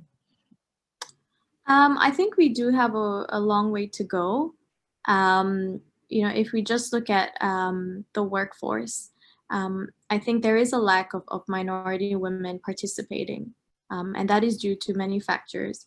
But one of them is really the fact that women don't share responsibilities at home. So there's they're taking the brunt of caretaking, and they're taking the brunt of household chores. So it's not easy to kind of get them away from or giving them enough opportunities for them to be able to enter the workforce. Okay. I think there's a question in the chat on your own personal challenges that you've had as the youngest minority. I must say that I'm really impressed with all your achievements. Youngest female minority opposition candidate. Maybe you would like to say something on that, Raisa, and inspire us and other women in this group. Well, I mean, I honestly don't look at myself as an inspirational figure, but how I do kind of get myself through really tough situations, and I've been very candid about this, is that I do a lot of work on myself, and I do that through meditation. I go to therapy, and I do things throughout the day that kind of allow me to look at to reflect on myself and the situations I'm in, and kind of how I'm reacting to different things. So I do start in the morning with kind of what I would like the day to be, or what my 3 goals for the day are. And then I end the night with kind of meditation, and then looking at how like, did I achieve the 3 things that I kind of set up myself out for, and reflect on how I reacted in different situations throughout the day. Okay, so a lot of self-work. Yeah, if I could ask, do you have a support system in place to help you with what you do on a daily basis? Yeah, and that's the thing. Like, so I'm from a very privileged background. You know, I have a lot of support from my family, specifically from my mom. So she does a lot of the caretaking to allow me to go out and work. You know, we don't struggle financially, so we've always been able to kind of pay for childcare if needed, and little things like being able to pay for transport, like, you know, taking a Grab saves so much time, so I'm able to juggle so many things. So really, the position also comes from the fact that I have a lot of privilege. Okay, great. There is a question in the chat from Premita Raisa, who says, how can the industry step up to help the minority or underprivileged women? And are there any initiatives or organizations that they can partner with? Yeah, I think the best way to help is really to speak to them, because they all have kind of different barriers to entering the workforce. But I do have to say that creating flexible work arrangements really opens up a lot of doors for many women that I work with. So being able to either work from home, or being able to come to go in and out of the office to pick up their kids, from school and then send them back home. It's things like that that kind of create opportunities for women to be able to enter the workforce. And I'm not sure if I could pose this question to you. And earlier Minister Tong spoke about conversation on women, Singapore women development. Is that something that you have been involved in as well? No, unfortunately not. Okay. But we do a lot of work separate from that to involve women. I mean, even if you look at the party level, we have a record number of women involved in the party, and even in the leadership of the party. Now we have 3 women, which kind of never really happened before. But we've slowly been working towards it and trying to attract more women into politics. But it's not easy because, women have a lot more to sacrifice. Yeah. And they have a lot more responsibility, unfortunately. Yeah. What about in your constituency area itself? What are some of the areas that you may have put, or since you've come in? I know it's fairly very recent that you've been there, but have you started any initiatives in that area itself? Yeah, actually, we're building up some initiatives, but I mean, one of them is that we're looking at community childminding. So seeing if the community can provide this service instead of kind of institutionalizing it. Because most times it can be cheaper, and then also you're empowering other women sort of to earn an income from something they're already doing. But we're also looking at more kind of care-related issues. So looking at postpartum care, how can we help kind of families transition from that really tough postpartum period, the first few months of a child's life, and how we can support women not only go back to work, but support them in a time that's really tough and often isolating. Great, thank you. There is a question from Prasanna here to say that, is there a chance for us to participate and collaborate with tour work in any form? Prasanna, you can unmute and maybe ask that question directly. I'm not sure whether that's clear for Raisa. Yeah. I mean, I just wanted to know, like, in our own individual capacities, if there is a chance for us to, just help out or collaborate in whatever little form, right?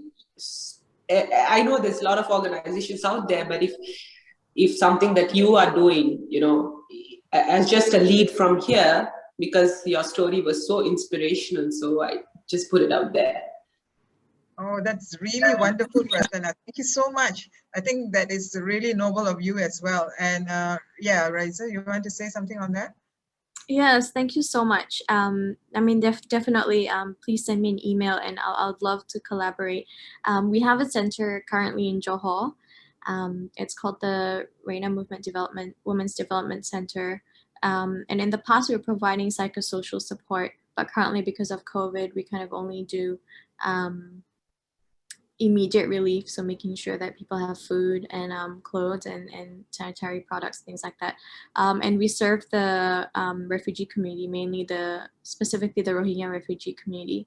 So I'm definitely, I would love to have more people on board and volunteering with us, because the refugee population is only growing, and it's definitely something that is quite concerning.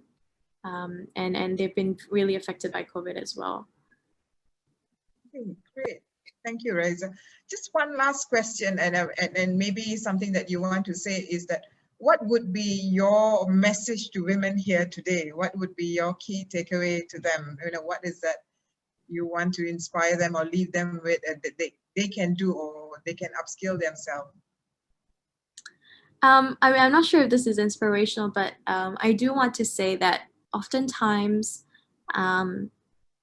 gender equality is not enough. It's not enough just to look at women, the representation of women in different organizational settings. we also have to look at including marginalized and women who are kind of in the margins of society. So women with disabilities, women with from different minority backgrounds, and even women who may not have kind of the ideal educational background that you look for in a candidate if you're hiring. It's really important to ensure that we include these women as well in our conversation, because I mean, we're only as strong as the other women that we surround ourselves with. So I think it's really important that as we rise up, we bring them with us as well. Yes, thank you. Thank you so much. Thank you. All right. Thank you for your time, and all the best to you. Wishing you all the very best and all the success. And please continue to inspire all of us here today. Thank you so much. Thank you for all your questions as well. Okay. So our next keynote speaker is a male, and he's Lawrence Chan, Group Chief Executive Officer of NETS. Lawrence has a strong passion for driving growth by leveraging unique business model, leadership and technology that's a tangible impact on improving the lives of people. We'd like to hear more on that. He has more than 2 decades of deep and diversified experience at regional levels across the APAC and Europe, plus country management roles in Singapore, Hong Kong, and Japan. And he would speak to us this morning on resilience in an uncertain time. I think what we want to hear is from a personal viewpoint as well, agility, from your personal agility for leaders, Lawrence. So welcome, Lawrence, and a very good morning to you. And maybe I could hand over the session to you. Thank you very much, Sarala. Let me try to share the deck that I have prepared. 1 second.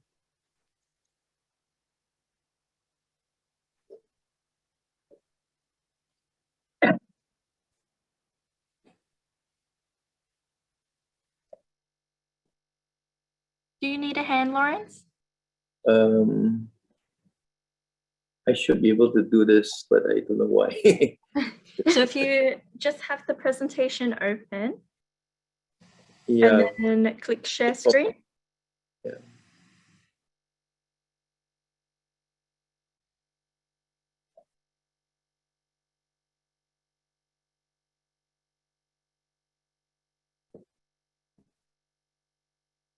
Do we have your presentation? We can share it for you if that's easier. If you don't mind, can you share it for me? Sure, no problem. 1 moment.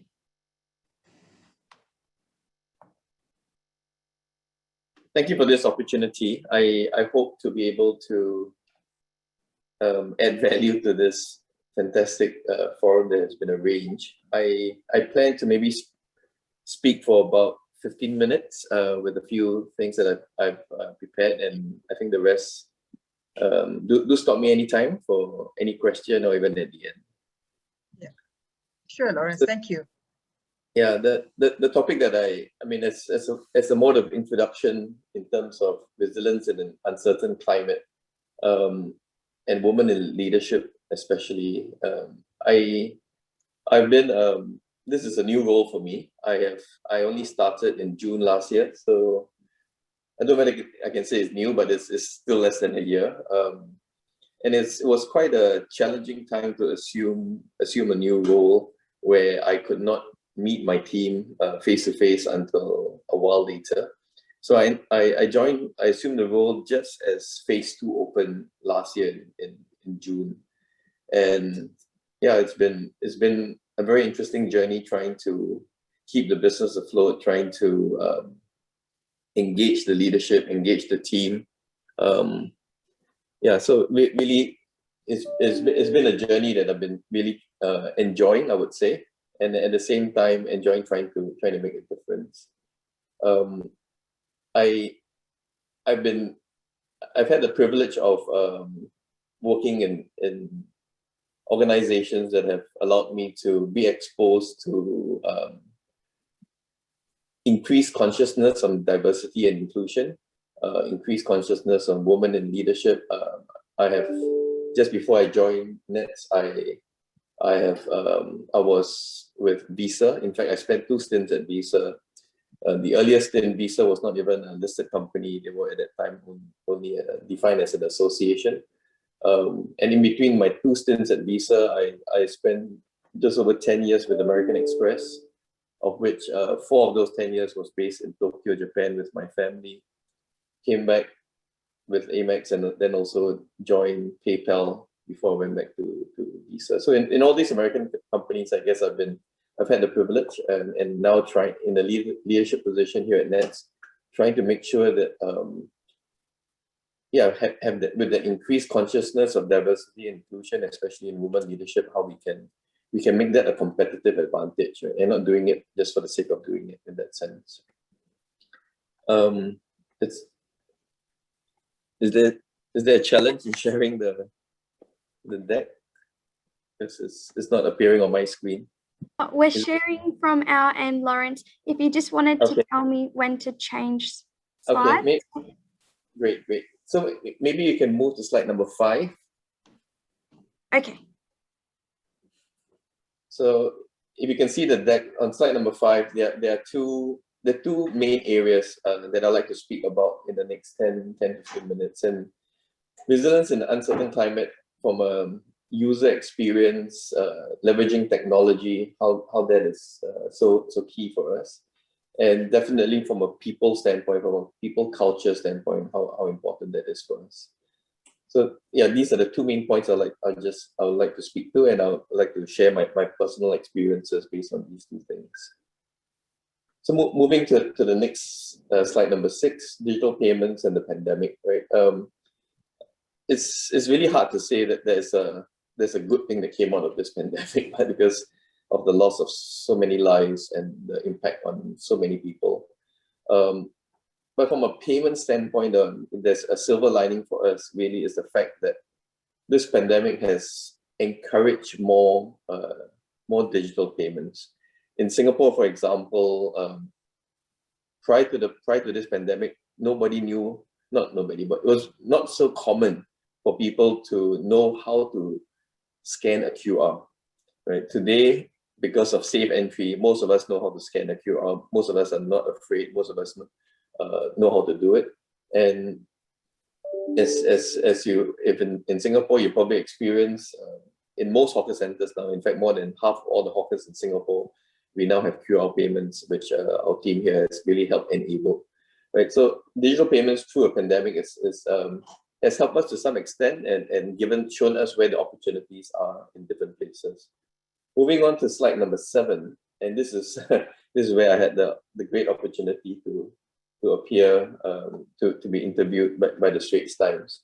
It was personally quite a nervous experience because I didn't know what the final article would be, and even not sure what exact date the article would appear.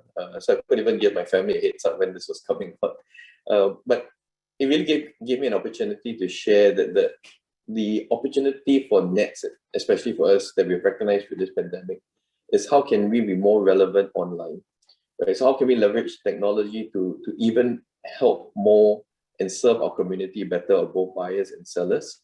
And an institution like Nets, we are really helping the what we call the long tail of the seller business, right? So the smallest heartland seller in Singapore would probably take Nets before they take other forms of payments. So we're really trying to enable more commerce now, not just in the offline space, in the face-to-face experience, but even online for both the smallest merchants to the largest merchants here in Singapore and hopefully in other countries as well in the future. So this pandemic has really allowed us to understand how to be more resilient by really focusing more in the online space. Slide number 8, we recognize, or we fully recognize that customer experience is key. It is so important because the overused example of Uber in the US, Grab in this part of the world, where the user experience has totally changed an industry, right? So we really recognize that user experience is so key for us to be able to compete, for us to be able to serve our buyers and sellers even better. We have this product where we have where we are now trying to push more with more of our merchants to enable them to take digital payments, whether in the offline or online space. On slide number 9, yeah, this is just some of our product names. We call it NetsClick because we have NetsScan, NetsTap, PayNow. Yeah, these are the different products where we support our merchants so that they can be paid. And as many of you have experienced, we live in Singapore now. PayNow is so well used, and tap or contactless transactions has really overtaken almost all forms of transactions. And even in the industry today, you sometimes you don't even have to sign for your transactions. So more and more contactless, especially in this pandemic, is making a big difference. On slide number 10, this is just an illustration of our products, which I will skip and not go into detail. And slide number 11 was where we were really given the great honor of being recognized by winning these awards, by putting products in the market that really can make a difference. And the great thing of working in a company like Nets is we really can impact the masses, right? When we come up with a good product, we can impact 90% of all buyers in Singapore as a result of our deep penetration through our local banks that actually own Nets as well. So I finished the few slides on how we can use user experience technology in the time of a pandemic, how to be resilient, that we have really looked at technology for us to give ourselves the opportunity for tomorrow, right? Now I'd like to speak more on people and culture, right? And let me start with this triangle, and this is something that I've spoken about, I think, from the first day I joined the organization. And every town hall, and rightly wrongly, we created even t-shirts on this in the organization. So in Nets, we have actually 3 companies within the Nets group, and Nets, which you're familiar with, where you can use your Nets card at a merchant. There's one entity, we call it the Nets entity. We have another entity called the BCS entity, where we are like the clearinghouse of Singapore. And then we have a third entity we call Net Solutions, where whatever we're successful in being a clearinghouse in Singapore, we try to sell to other central banks around the world. So I'm sharing this because all these 3 businesses are slightly different, but through this pandemic, since I came on board working with my leadership, we try to frame every challenge, every situation, regardless of where you are in the group, where you are in the organization, at whatever level or whatever department function, this should be applicable. Any situation you face, I think we would like to start with, you need to define what is the reality. You need to have the courage to be able to say it as it is. You need to have the clarity to understand what the situation is and to really explain what the situation is. But then don't stop there. You need to give hope. You need to be able to then help your team members, help the organization understand what are the 2 next steps we need to do. And then most importantly, because we work in 1,000 over people organization, you need to communicate. You need to communicate with your peers, you need to communicate with your team, you need to communicate with your leaders what we're doing so that we can move forward together. So this define reality, give hope, communicate has been extremely important for us. And the 2 things that I put in this triangle that are also important in terms of understanding how we manage our business. One is, for everything we do and especially when I came in, I really wanted to make sure that we really manage our downside risk as much as possible before we go crazy on investing on the upside, right? So we are hugely regulated organization. Of course, our main regulator is the MES, the Monetary Authority of Singapore, and we really want to make sure that everything we do is as much as possible in full compliance, right? Because it is for the good of our customers, it is for the good of the community we're serving that we are doing this. We have to be in full compliance. So we have to manage our downside before we go crazy on the upside. And from a compliance, from a risk, and also from a financial standpoint. And also wanting the team to know that, really wanting to drive results through the team, leveraging the team to be driving results. So this framework is something that we have used for almost every situation we face. On slide 13, just giving some examples, more on defined reality. So understanding what the reality of the landscape we're facing, the organization, our people we have, what are the downsides we have to face. these are just at the high level, right? But as I mentioned, for every individual, they should be able, for any situation they face, to be very clear what the reality is. And then to not stop there, but then to give hope to understand that given that we are like almost the national payment rails of Singapore, what can we do to make things better? How can our strategy really and make sure that it's all encompassing, that the team is involved, and we are really providing the next level of customer experience, right? And as I said, last but not least, we need to communicate. We need to use the established channels and the unestablished channels to communicate as much as possible. So using this framework has been quite useful in, for me at least, having a common vocabulary around how do we address almost every situation we're facing. And this is the last slide, but a very important slide, because I fully recognize that we are very good, I think, as an organization, even before I joined, and having clarity on what we need to do. So we have a very clear, balanced scorecard for each company, and for the group, we have a very clear, balanced scorecard that goes down to an individual level. But what I wanted to introduce, and we are working with the team now, is we want to continue this focus on what I call the what, but I also want to give emphasis on the how we achieve it. So as a group, as an individual, how we achieve our goals has to be as important as the goals we achieve. It is not or, but an and. How do we make sure we give equal emphasis to continuing to pushing ourselves to achieve great goals, at the same time giving that focus to make sure that we do those, the way we achieve it is the most respected, the most thought through, the most sensitive, according to the values that we proclaim that we want to follow. And having this vision, then to me, it becomes a journey that we have just begun, right? A journey where we want to where I've worked with my leadership across the 3 companies to come together to be very clear what is our purpose as a group and what are the values we want to own. We haven't yet announced this, so I won't share with you what the purpose is or the values we have.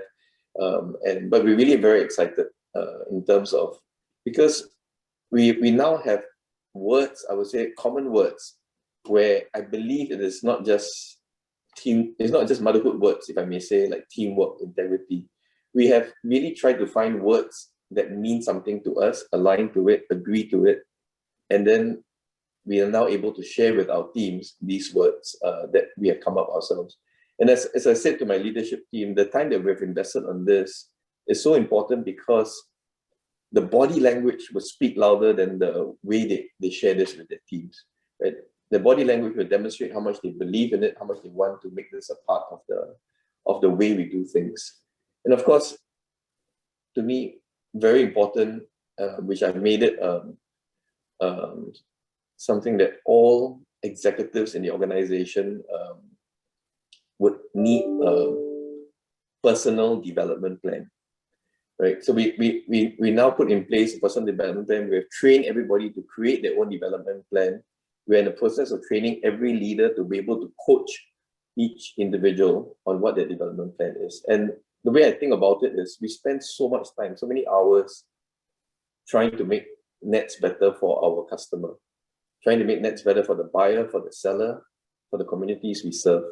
But we need to spend time, and we need to take out time, not just do it on the weekends, or not doing it when we're free, but even take time during our office hours to plan for ourselves. That doesn't mean that if I plan I want to be CEO tomorrow, I will be, but at least I know that if I know where I want to go, then I know what gaps I have and what gaps my leader can help me fill, and help me then identify what are the soft skills, the hard skills that I need to put in place so that I can get myself ready for the next role that would then have put me in a position for another role in the next 3 to 5 years. So that one of the first questions we have in the development plan is really asking the question, what's important to me? What's important to me, because what's important to me and why this role I want to achieve towards is aligned to what is important to me. And then we identify what are the gaps, and then we identify the timeline that we want to work on for each individual. And I make it a commitment for all the, what we call the high potentials, that I would spend time to go through with them their development plan, whether they are regardless of their teams, of their gender. As long as we've identified them, I will spend time, but if not everyone, the leaders have been in the process of being trained to coach them through this process as well. Right, so yeah, I come to a close on slide number 17. In terms of my two main points, if I may summarize, is through this period of a pandemic, for us to be more resilient, to me, on the business side, definitely is we want to use more and more technology to make things even more simple, more safe, more secure for the community that we serve. And from a people standpoint, to me, which is really important, because if I don't address that, everything that I'm fixing, I'm just addressing the symptoms of it. To me, very important from a people standpoint is how do we frame every situation with a common vocabulary, and then how do we focus on doing things right, meaning that not just focusing on what we have to achieve, but the way we achieve it is extremely important, and helping each individual understand how they can grow in the organization. I'll stop here and thank you for this opportunity. And if there are any questions, I'll be very happy to share. Thank you so much, Lawrence, and great to hear about your achievements and success of NETS in the region. I think if anyone has any questions for Lawrence, you can post that. Lawrence, I know that you and it's good that you are also personally involved in the development of your people. You are there as a coach, you are there as a mentor, and having people to come up with their development plan. If I could just ask, over the last 2 decades, because you've been so involved in areas of business, how have you seen women's growth over the 2 decades? I mean, if I had to ask you that, both maybe from your colleagues, your peers, or even from your employees, how has that changed? I would like to, I mean, the first thought that comes to mind is it depends on the country. I think Singapore has taken very good steps in that direction from an awareness standpoint. And I think even without having very clear metrics to work towards, I think naturally that has moved in a very good direction. I've had the privilege of working in Japan for a while. And that was more than 10 years ago, right? And women in leadership was not so common at that time. Maybe you find the head of finance or the head of maybe marketing, but definitely not sales or a frontline role, right? But today I would say it's even much more common, I think, after 10 years, even in a place like Japan. So I think for different countries, the journey has been different. And I mean, we are privileged to have 4 children, and we have 1 daughter, and I jokingly call her my favorite daughter, but it's, I mean, like every parent would want their child to be successful, whether it's son or daughter. I think likewise in the work environment, right? Whether you are, regardless of gender, for me, where I sit now, I want the best athlete. I want the best athlete to help us win most of the time. And of course, as I shared, not just win achieving our goals, but the way we achieve it has to be the right way as well. Yeah. And what would be your advice to women in general today, women in the room as well as, generally, how do you think we can become more resilient and more adaptable and grow? The one thought that comes to mind is, I think it's applicable to all, not just women, but it's really to be authentic, right? To be authentic with your situation, right? And whether it is a woman's situation, a man's situation, a general situation, I think being authentic to yourself, authentic to the position, where you're coming from and what you're doing. I think that to me is what I believe in as the long-term secret sauce to success. Right? And because our people, meaning our team and our leaders, everybody can see through us after a while.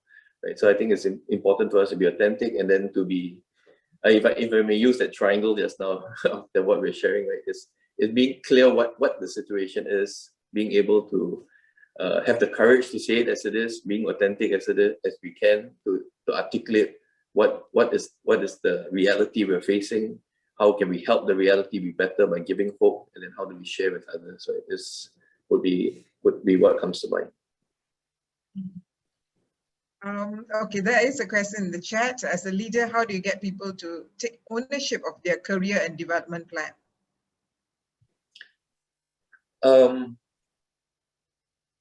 I must say that I never had the privilege of leading an organization of 1,000 people. It was always 100 or a bit more than that, and now it's much more. What I've always tried to do is I have to start with, to me, is starting by example, right? So meaning that I work with my directs, and then I hope that I then work through my directs to get this through the whole team. And to me, for such things, it's what is more important what you do than just keep on saying it, right? So I think putting processes in place to demonstrate that my leaders are focusing on their own career path is extremely important. Extremely important for us to communicate whenever we're doing things like talent reviews. We're doing things like performance reviews, putting talents in 9 boxes, having very strong debates, giving feedback back to the team. So I think keeping that communication alive with regards to the time that the leadership is investing to really understand the talent and then groom the talent is, I think, extremely important. So it's doing, at the same time communicating and making sure that the team is aware that we take their performance and their potential and their individual plan very seriously, and sharing with them the amount of time, investment, effort is being taken, and hopefully demonstrating that we ourselves as leaders growing in the organization are doing the same thing. All right. Okay, thank you so much for your time, Lawrence, and I thank you for that amazing sharing, and congratulations again on your achievement and success. So yes, the message we will take from you is to be more authentic in what we do, and communication, and be realistic in what we want to achieve. So thank you again for your time, Lawrence. Thank you. Have a good day. Cheers. Thank you. All right, moving along, our next international keynote speaker is Sarah Matthews. And Sarah is Group Head of Destination Marketing APAC for TripAdvisor. Wow.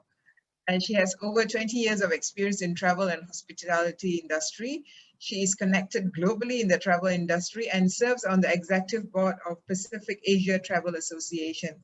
And Sarah is going to speak to us about peaking your performance in a high pressure environment. And I'm sure 2020 was a high pressure environment for the travel industry. And we're looking forward to hearing from you on how we can perform effectively in such an environment. So over to you, Sarah. Thanks so much. It's great being here with everyone. If only we were all together in Singapore. I'm just going to share my screen and hopefully this will work. Let me know if it doesn't, and if you see weird grey boxes. Oh, hang on, not that one. Wouldn't think I work in technology. Let me know if you can see that. We can see the box, Sarah. Yeah. Sarah, yeah, we're fine now, I think. Oh, there's there's a bar there. I'm not sure whether we can get rid of that. Needs to go, but it shouldn't be too disruptive. Yeah, I think it's okay. I'm conscious of the fact that I only have 20 minutes with you, and this was a fascinating topic that, quite honestly, when I started delving into it, I realized that This could be, you know, a white paper for discussion. I reread the 3 lines and sort of the topic for this conversation. And I realized that there were a number of words that all began with P within the entire brief, which was performance, personal, pressure, promotion, and peaking. And it was fascinating to realize that in that one paragraph, there were so many, I would say, words which had real meaning, but in elements, you know, they take up a huge amount of what we're doing on a daily basis. We are looking at performance. That's certainly key of every business we're working in, certainly in Travel 2020, and continues to be a massive challenge. And there is pressure from that. When we think about the impact of COVID to our lives, you know, there is no clear understanding on the personal impact yet. For many of us, we've been living with this for over 14 months and probably will continue to do so for 18 to 24 months. What will that mean personally to us? And also, where are we in that personal conversation as we drive our path forward? The promotional aspect is both the promotion, how do I get my career trajectory into the way that I want, but also self-promotion. And the ultimate thing is that idea of, have I peaked? Am I going to peak? When does that look like? And so I found it very interesting when I was looking at that. It was one aspect of it was visualizing success and future goals and career trajectories. And our audience today will be at very different stages across their journey. I've heard from some brilliant speakers already this morning who are very young, who will be looking at different career trajectories. There will be some who are older, who are looking at different paths. And it is important to visualize what you mean. But I think really the word here for me is how you define success. I can tell you that I'm 50 this year, and how I define my success is vastly different from how I define my success in my 30s. And that's a question you have to ask yourself, and it's not easy, but it is critical to ask that. I was recently tasked with asking myself a series of questions about what makes me happy. And there were some very clear-cut answers, but there weren't many. There were a few. And it was interesting because it helped me define what those meant and what those meant for me in terms of success. I think the other thing that we have to think about is our future goals. The goals could also change dramatically because the goal of my youth is not the goal of my current requirements. I have very different goals now. My goals are not only for my personal, but there are elements of things that I want to achieve that not necessarily means leaving a legacy, but something that I can do to drive some positivity. So again, that will be different. My career trajectory, you know, I am no different from, you know, for those of you who are young who won't know this film, there was a great Melanie Griffith film called Working Girl. She rises to the top. She has the all needed corner office, although I suspect right now no one is fussed about a corner office.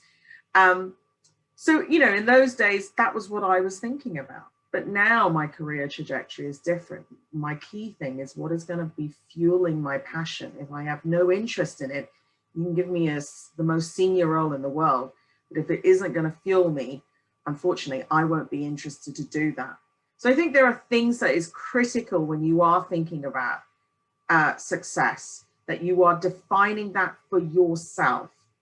And that always is tricky because we therefore have to ask ourselves tough questions about who we are, where we want to be, and who does that person look like down the line.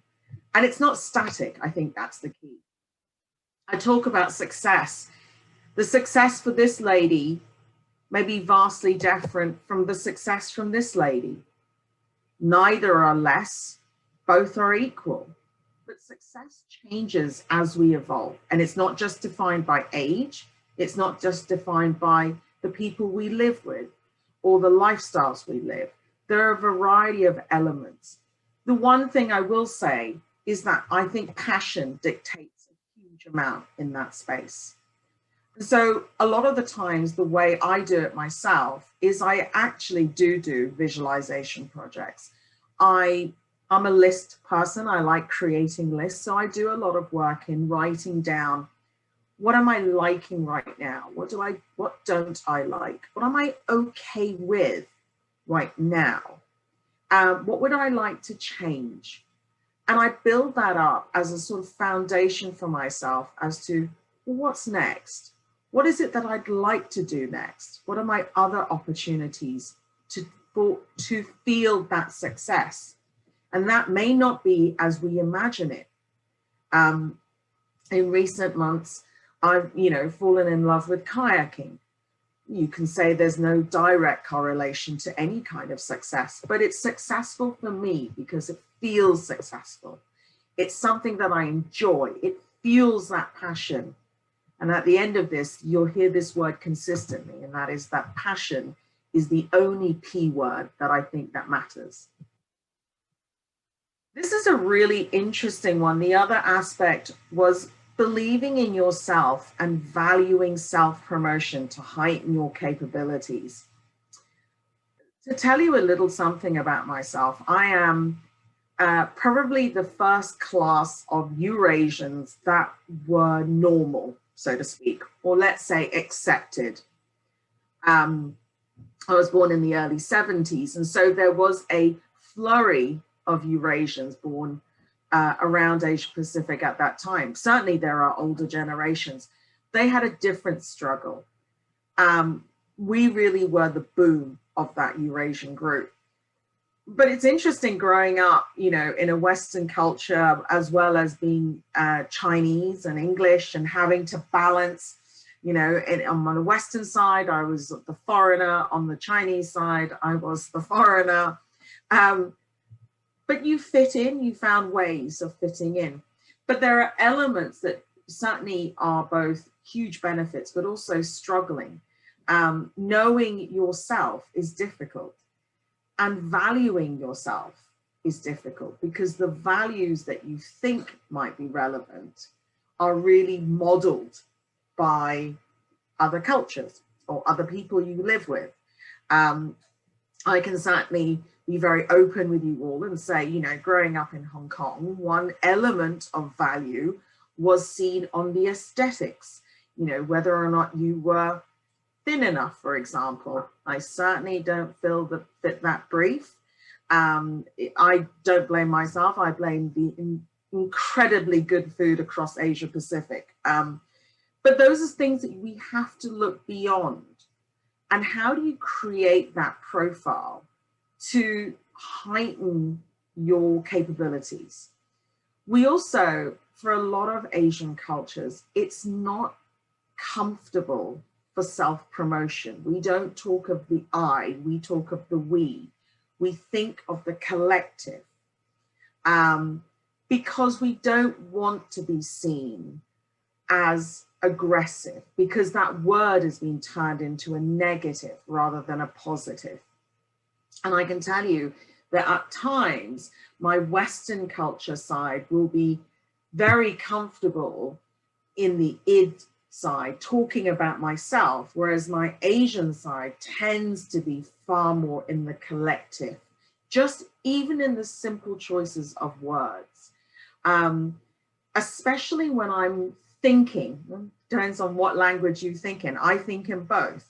So I have to remind myself and I have to train myself that there are times when I need to really speak in the we and not necessarily the I in some cases, but in more often than not, I need to speak about myself. It's not easy to do that in an environment and a culture. And, I think Asia has taken great strides in terms of gender equality. But the challenge we live with is that whilst there may be changes in the work front, more often than not, we'll go down to the local restaurant or we'll go home to Chinese New Year and or Diwali, and our extended families of aged aunties and uncles will not be in that vein. And at times may question the efforts and what you're doing. I'm lucky to know that for no longer am I asked the question of when I'm going to get married. I think for most of my aged aunties and uncles, they realize that boat has sailed. But for the longest time, they were sincerely worried that if I didn't, I would be left destitute and alone and fending for myself. Which no matter how many times I explained, no, I think I'm going to be okay. There was this inherent historical belief. I think history plays a big part, and cultural sensitivities play a big part in the world that we live in, particularly in Asia. So that belief in yourself leads me really also to talking about your voice. Many a time I find that we're not comfortable with our own voice. I know that I work in an American company and we have conference calls around the world with our colleagues in EMEA, in Americas, and invariably most of Asia is pretty quiet. More often than not, that reservation, rightly so, probably comes from wanting to hear everything first before we verbalize. But at the same time, it's also that fear or the fact that you're not confident about speaking up. I think certainly in my case, my Chinese side will say, oh, but what happens if you say something wrong? You'll lose face. So it is developing your voice. And I know it sounds silly, but certainly things that I do is I actually practice finding my voice in the bathroom. Certainly by no means am I suggesting you all turn into Margaret Thatcher, but she actually lowered her voice to become Prime Minister. I'm not asking you to do any kind of forced enhancement. What I am suggesting though, is finding your passion points and starting to utilize your voice in a way that you feel can be heard. And a great way to do that is also to practice with your friends. If you have a mentorship program in your company, you should be jumping on that, even though you may already be a leader or someone very senior. That's a great opportunity for you to continue to evolve that. Vice versa, if you have a good voice, make sure you're helping the more junior team members find that voice. And within that, you develop your story. As we've heard all day today, everyone has a fascinating story. I listened fervently to, Ji-Hoon, who was talking about her parents. There are so many great stories out there. But in all of that, it is you. You are the key to your own play. You are the key to your own story. I think that's really critical.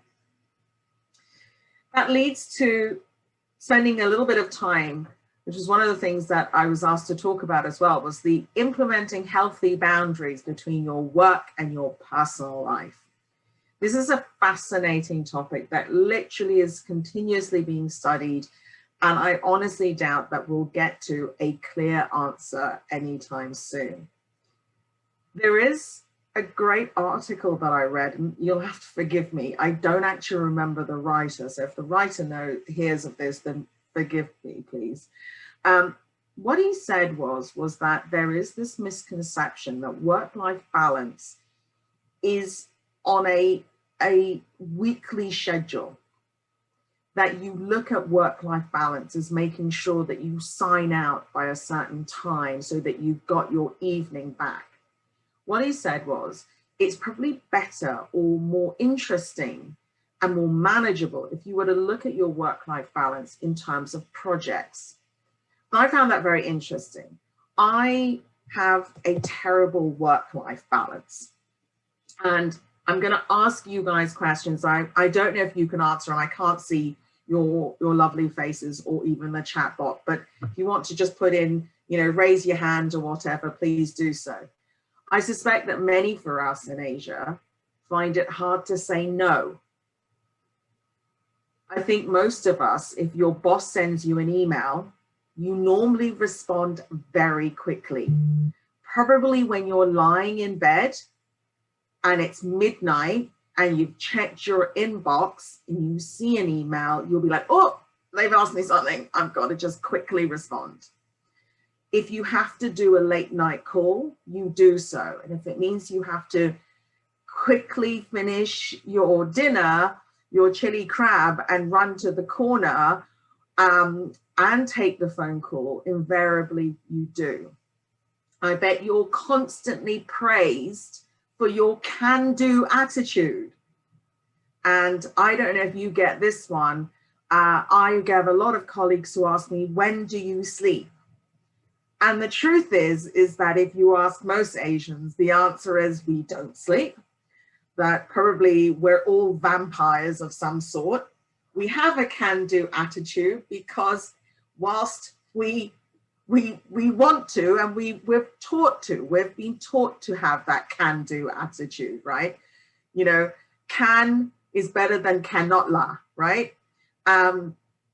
And late night calls, of course, because the motto is that if your laoban, right, your laoban, your boss calls you up and says, hey, you're like, what's up, right?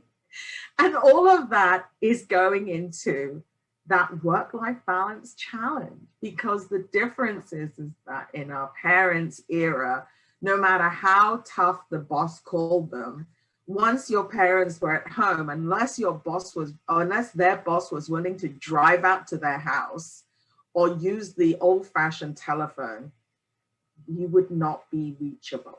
But that isn't the case with technology now. So one of the things that I think has been very important, and it's actually something that I'm looking to implement, and I have great support from my leaders at head office, is that actually for our head office colleagues to say to our Asian colleagues, I don't need you to join, or we're going to change the time so that it's on Asian time. And if you can't join, don't feel the pressure to join. I think these are critical spaces, but at the same time, you do need to find your voice and push back on that. So I go back to these 5 words and I think, gosh, yes, I've got to perform. And, you know, I've got to make sure that my personal life is great. I'm a full-time mom. I got to go to the gym. I don't mean me. I got to go to the gym. I got to pick up the kids. My kids have to have A grades.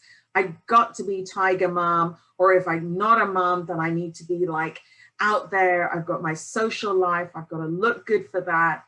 There's that incredible pressure of your job because you don't need any key performance indicators. The greatest pressure you receive is from yourself, right? You're the one who's driving that determination. And you want to promote, but you don't want to promote yourself. You're like, no, it's not me. It's, you know, it's the whole team. It's the whole team. No, right? We want to be humble. And, you know, how do we do it without peaking too early or peaking too late, right?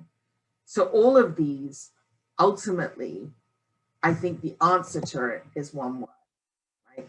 You have to have passion for yourself. You have to have passion for yourself. We have to love ourselves, and loving ourselves doesn't mean you're being lazy, right?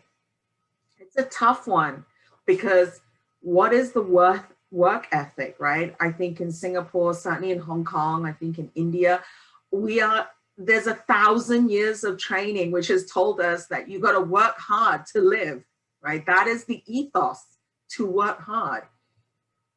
It's not about not working hard. It's to be able to work hard, but also to love yourself harder, because the more you love yourself, the more you know yourself.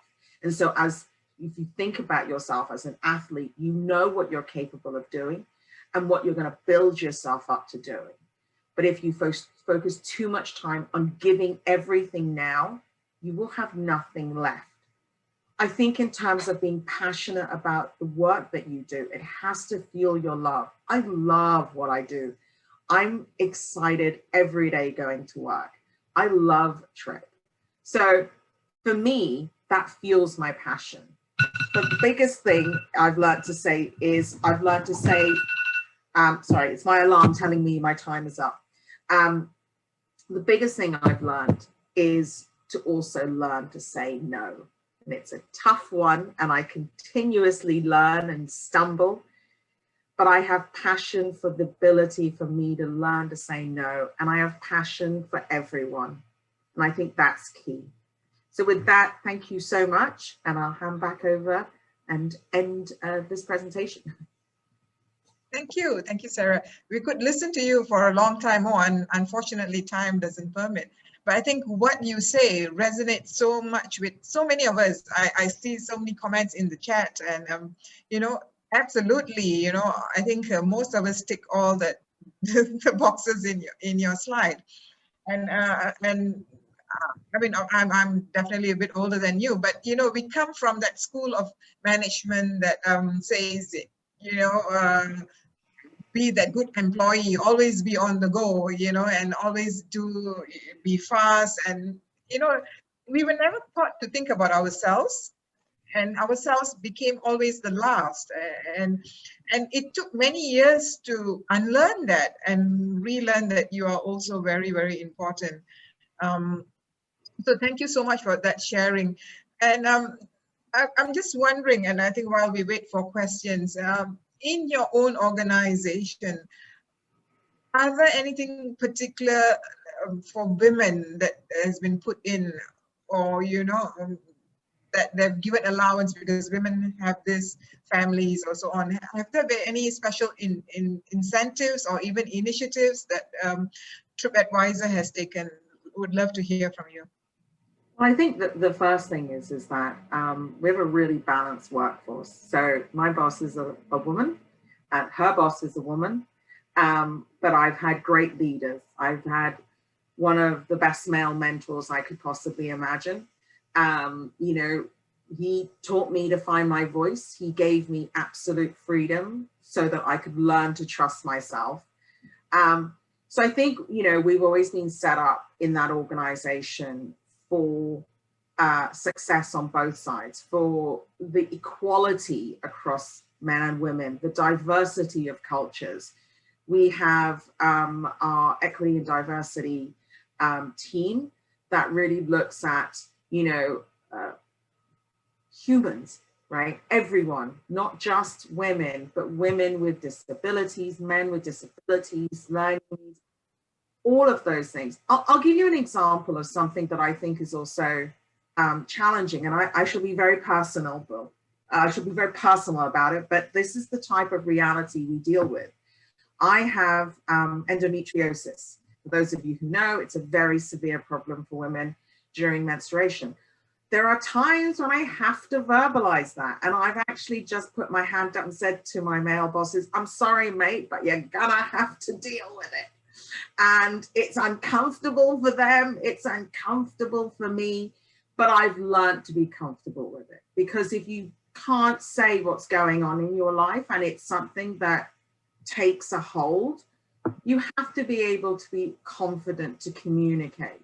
And that means not sympathy is great, empathy is better, right? You know, I like hearing, but it's far more important to be empathetic. I'm not a mother, but I need to know what it's like. I need to know that, hey, just now, our speaker, she had a screaming baby. I felt awful. In my mind, she should have just said, hang on, guys, I'm just gonna go and get my baby. It is what it is. We have children. Why don't we have to look for that? I would also argue the flip side. Women have maternity leave. Why are men not given paternity leave? Why are they not given the equal amount? Should both parents not be there to support their children at that time, right?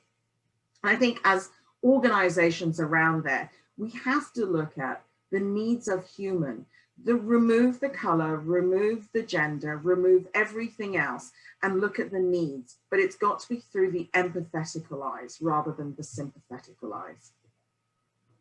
That's great. And Okay, there is a question from Pramita. Have growing older and more mature. I realize I'm not mature, although I'm older. I realize the need to say no, to pause and take care of myself. How can I convince, inspire younger? Absolutely. I think, Pramita, that's an awesome question, really, you know, and maybe, yeah, to Sarah first, but I would say to them, you know, I make a conscious effort to say to people that, okay, this is your day off, or this is your time off, and I don't, you know, sort of go into that area unless there's something really urgent, and really respect and value their personal time and their personal development. So that's from me, but let's hear from Sarah. I agree. I think you've got to make some conscious decisions in two different levels. One is you should try and avoid emailing on the weekends. If you do, you should always have some expectation to say to them, I'm sending it because I've got half an hour that I wanted to clean up some emails. You are by no means expected to respond. We have, you know, at TripAdvisor, we've implemented Friday afternoon is a no meeting day. So the whole point is that all of our colleagues around the world can sort of clean up their inbox. I make it critical that, you know, unless you're a trauma surgeon, there really isn't that much that is super urgent that you could possibly solve on Saturday and Sunday, unless you're politically involved in something huge. So it's okay to wait. I think the other thing as well is if you've been able to develop your voice, and you do notice some of your colleagues who are more shy or who haven't developed their voice, why not organize an afternoon, a lunch, and sometime going out into the park? Little things that might sound really silly, stand in the park, hold hands, and just yell out loud. It's really about finding that power that's in you, because I've seen it. I've seen you when they're out shopping and they're going crazy over a bag. It's in you, but you've got to bring it out in yourself. You've got to be able to trust yourself to say that. So I think that's the key thing, that supporting each other is critical, right? Women tend to judge, and it's not a good thing, and it's hard, but it's about how do you bring them into that space. So, you know, organizing those lunches where you can. A coffee, I think, is a simple one that you can do if you see someone. And also pay attention. It's not about being verbal. That's the other thing. There are some people who aren't verbal, and that's okay too. There's a difference between someone who's talkative and not talkative. It's about their voice. It's about giving them the strength to say what they need to say when they say it. So I think that's something to think about as well. This isn't a requirement that everyone speaks up. It's that they feel the confidence to do so if they need to. So I think those are simple practices. You know, no emails on weekends. I'm also a great believer, and I say this to my team all the time, like, you're having a bad day, go for a walk, take it off, shake it off. I never doubt my team's ability to complete their tasks. If they want to take the morning and go off for a wander, I have no issue with that. They're going to come back and hit the task properly down the line. So I think that flexibility is critical. And I think that's very, very important. Yeah, thank you, Sarah. And some very interesting comment from Polly, Joey, and Mildred on, you know, like Polly says that in her email, she says, she works flexible, but she also puts a message that please do not feel obliged to read. And I think that that's interesting as well, and something that we can do. And Joey says, like, yeah, walking the talk, that's so important, right? Give them the assurance it's okay to say no. And yeah, and that's important, right? If I have said this to my boss 20 years ago, I would be considered a very negative person who doesn't want to grow and that kind of thing. But I'm hoping that we as leaders now have created that safe space for employees or colleagues to come and tell us that on a very safe basis, definitely. And Mildred says, yes, she has her personal time to go to the gym, definitely. And the organization needs to respect that. Yes, obviously. So thank you to everyone to Okay, and Joy, one last comment is that she is transparent to her team and they block her own time. Yeah, and I think, yeah, and this I is would also echo all of those things. I think they're really important. And I'd say at TripAdvisor, we're really lucky. We have that entire organizational structure. But yeah, I would, and this is, look, if nothing else, these tips that you're hearing from different people, share them, do them, try them out, trial and error, right? Get it so that you iterate until you find the right version. But yeah, this is ultimately, we've got to support each other, right? And that's the key. Yeah, and I think just one last point there is, Joy, definitely transparency has worked so well for me. You know, if you're frank with your people and you're saying, oh no, I need to take this, even they're going to cut my hair, maybe, I don't know, even as personal, very personal item, it helps to say, okay, you know, she also has some feelings. She also has a human being kind of thing. So thank you for that. Sarah, one last point. Any parting ideas, any key takeaways for women in this conference that you want to leave them with? I think this is an amazing group of women that have all got really rich experiences. What I'd love to take away is next steps. How do we as a group collaboratively work to drive greater support for women across Asia Pacific? You know, the one area I didn't touch upon is education. And I don't mean university or high school. I mean, at the earliest age, we need to be able to empower parents and kindergartens to truly understand that there should be no gender difference when we're teaching. And I think that's where it starts. How can we as a group get together, you know, whether it's through WhatsApp or whatever cool tool there is out there, to ensure that this conversation doesn't dissipate and it's just an annual, that we are finding solutions and sharing ideas. I'd love to be able to see, you know, out of this, that there's a 3-page handbook on, you know, success, quick success tips for you in finding, you know, your balance, your truth, whatever that is. So yeah, that's what I would leave with the group. And it's been a real honor, and thank you so much for including me. As always, it's so pleasing, and so it makes me, it's passionate, isn't it? We can see everyone's passion, and I think that's key. So keep living the passion. Thank you again, Sarah, and all the best to you. Thank you so much, everyone. Thank you. And let's move on to our next speaker. Our leadership keynote speaker is Shobna Chandran. Shobna is a partner at Dentist Roy and is a skillful advocate for more than 13 years of experience in leading high-value arbitration, litigation, and regulatory advisory matters. Shobna, the minister knows you, so I'm sure you're very important. He's just... Shobna is giving back to the industry by working very hard to inspire younger women to stay in the legal and litigation practice, both in a firm and throughout the industry. She's the founding member of the Women in Practice Task Force in the Law Society and has contributed to the report on leveling the playing field, a report on gender diversity, a seminal survey on female lawyers that was published in 2020.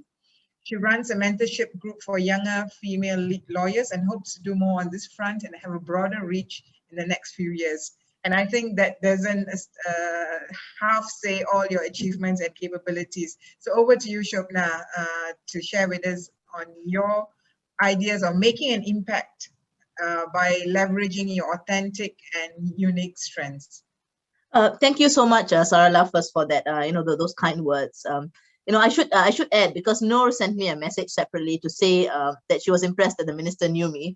I worked with him when I was a young a trainee. Actually, that's how he knows me. So nothing else. I was a 22-year-old intern, when he was a senior partner back then.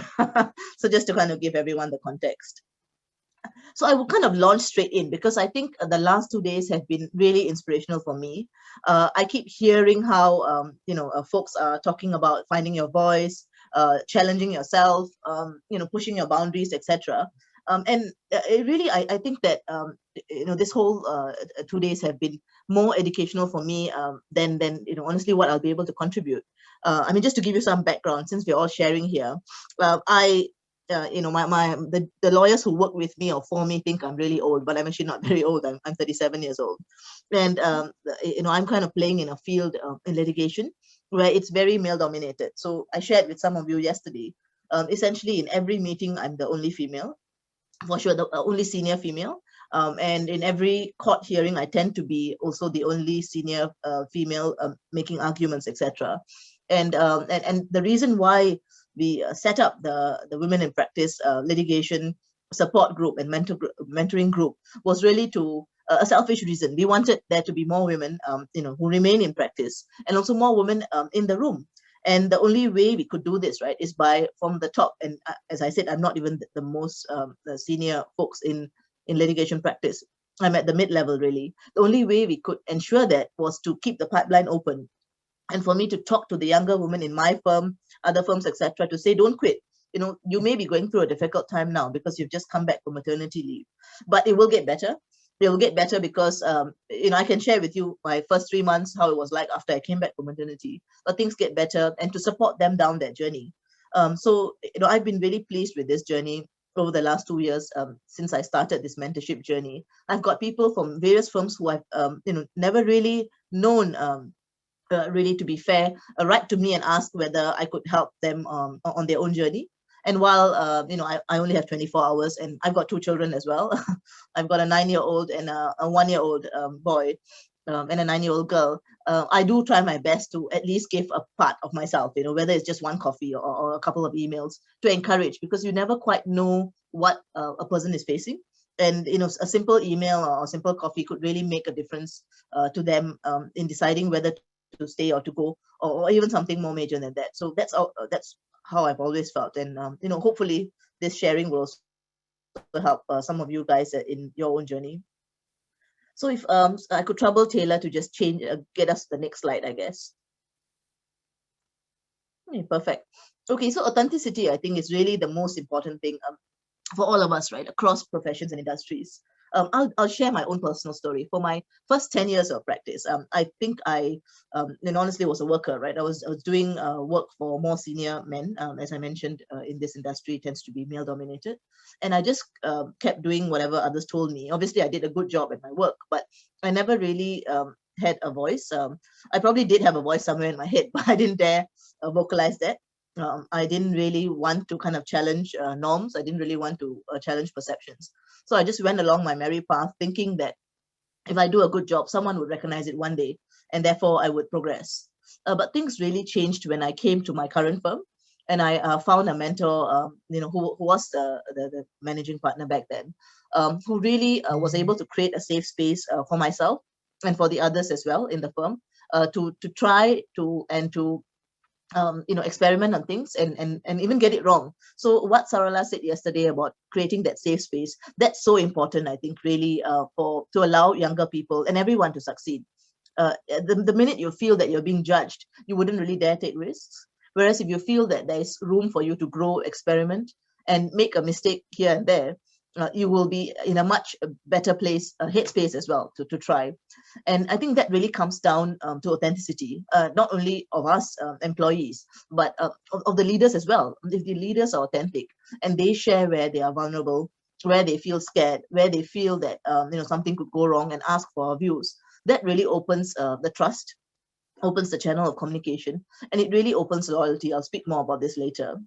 And the other points I wanted to focus on are purpose as well. Why do we wake up every day, and why do we come to work? And I think one of the speakers yesterday, the lady from HP, Sue Ting, I believe, right? She spoke about Ikigai. So that's a concept that I've been really reading about recently. And it's resonated with me, not only in my professional journey, but also in my personal journey, as we are balancing many different responsibilities, being a mother, being an employee, being a daughter, being a sister, being a friend, etc. The only way to go about this rationally is to really understand yourself, and also be able to, I think, balance all these other competing considerations. So I hope to share a bit more from my own personal perspective on how I manage some of these things. Could we go to the next slide, please? Yeah, so I just over the weekend or over the holidays last week, actually went on a nice staycation to Sentosa, and I managed to read a book uninterrupted actually this time, fortunately, because my kids were being cared for by the grandmothers, on authenticity and leadership. There's actually an entire book devoted to this, so I'm happy to share the title or the author, with those of you who are interested. But and these are some of the nuggets that I got from that book, and also from my own experience. It's so important for leaders to actually bring their whole self to work. So whole self obviously means not just that cold self that leaders very often project, but really that vulnerability, the fear, the sharing, and the ability to kind of connect and build trust. I think that's so important. As I mentioned, the minute you have authentic leaders on the top, setting the tone for the whole work culture, people actually feel a lot more in tune to the purpose of the organization, and they actually feel a lot more responsible for the work as well. And that really leads to better performance outcomes. So as I mentioned, building genuine connections and encouraging dissent. Dissent can be constructive as well. So you wouldn't really want a table full of people who just nod their heads at everything you say, and then implement what you are saying, because it's very easy to just get a first-year trainee to do that. You don't really need a yes man all the time. I think you need people who are diverse, who have a seat at the table, and who are able to bring well thought out, logical, justified options to the table, and allow you and the others consultatively to make a decision. And if you have such a culture, which is not easy to build, by the way, so I was quite, I've seen different kinds of leadership styles. I've seen a very authoritarian style. I've seen kind of a more relaxed style. I've seen an open, authentic style. And personally, for myself, I think I subscribe to the third style, being the authentic one. Firstly, it allows you to be yourself as well as a leader. You don't really have to keep putting on masks and putting on essentially, trying to be someone you're not, in order to be a leader. And second, I felt that the leadership is not really about being conferred a title, right? You could just be a mid-level manager, but when people come to you, seek your opinion, come to you when they have a problem, then you're actually making an impact. And in fact, you're actually a leader. You don't really have to be conferred the title to be the CEO of the company. You just need to be doing a good job, inspiring people, opening gateways for them. And that will allow essentially you to grow into a leadership role. And being authentic really helps, I believe. Could we go to the next slide, please? Okay, and coming back to purpose and core values. So I think this book by Simon Sinek is a good one. And for those of you who have not read it, it's really worth having a look at this and reading it. And these whys and hows and whats actually don't just refer to our business or organization purposes, but more for our own, why do we wake up personally every day? What brings us to the table every morning? What steps do we need to take personally to essentially, better the lives of others around us as well, not only our own lives. And if you think carefully about this clearly, you can actually build quite a strong story around it. And this kind of goes back to what one of the speakers yesterday told us, right? Storytelling. How do you get people on side? You get people on side by convincing them, not by forcing them or compelling them. And that's why you need, to understand essentially what are your own core values, what is your own purpose. Try to align that with the purpose of the organization. And then you can have a very convincing narrative that people can buy into, which hopefully is the truth as well, and not just a narrative, in order to get people to work. Okay, perfect. Could we go to the next slide? Okay, so this is where I guess I wanted to share some personal thoughts as well about this. So how I found personally my own journey and how I've transcended, I think, from being a kind of mid-level manager or so 4 years ago to, although I'm not the CEO, I'm not a managing partner, to essentially a leader of a team in my own right, is by looking, the minute I started thinking more about the team, about their interest, about the firm's interest, I could feel myself actually make a shift, as in, really looking out for the broader good, right? And feeling responsible for other people. I think that's actually what really brings many of us to work every day, because we want to make an impact. I think Reza said earlier, she wanted to make an impact on the community. right? And yes, some of us actually are not doing non-profit work, but that doesn't mean that when we come to work every day, we don't really set out, we should still set out with the objective of trying to do some good, right? Whether it's for your client, in my case, or whether it's for your the project you're working on, whether it's for the junior in your team, anyone really, as long as you can make a positive impact, that really motivates, I think, many of us, to kind of do the best that we can. So if you look at these concentric circles there, you will see passion, profession, mission, and vocation. So many of us obviously are professionals, so we have that profession ticked off there.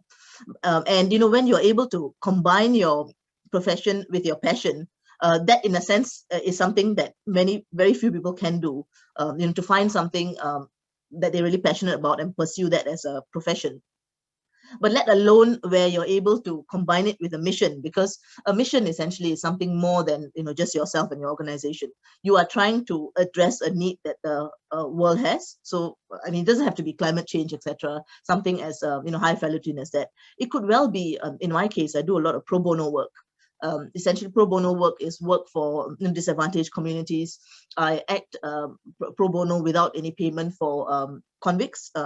For people who are convicted on the death row for drug trafficking cases. So 2 years ago, I did a case like that with a senior lawyer in another firm.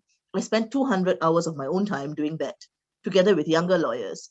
You wouldn't believe, unfortunately, we were not successful because, as many of you know here, the drug laws are very severe and very strict. But having said that, we still tried our best to give the convict actually the best possible chance at a defense. And while I set out to do it for a good purpose, right? Essentially to help this guy free of charge. And I must add as well, I was 5 months pregnant at that point. So I don't think my husband was too thrilled for me running around doing pro bono work at that point. But well, we still managed it.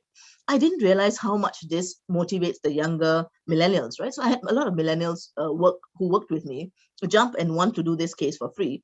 And many of the other trainees who weren't involved came to me and told me after that, oh, wow, I mean, you do these kinds of cases, amazing. I want to work with you because that's really what I want to do. I want to contribute. I want to feel that I'm doing something good for society.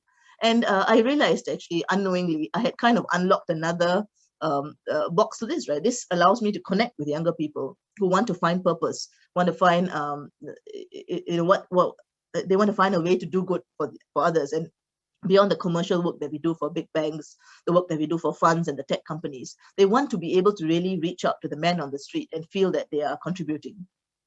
So that, in a sense, I think was a very unintended benefit that came to me. And I realized that actually, because in my position as a lawyer of 14 years, 15 years, I was able to do those cases. And I was not only unlocking benefit for myself, right, being able to kind of do good for others, but giving a pathway to younger lawyers who want to do good, to be able to ride on me and do that together with me.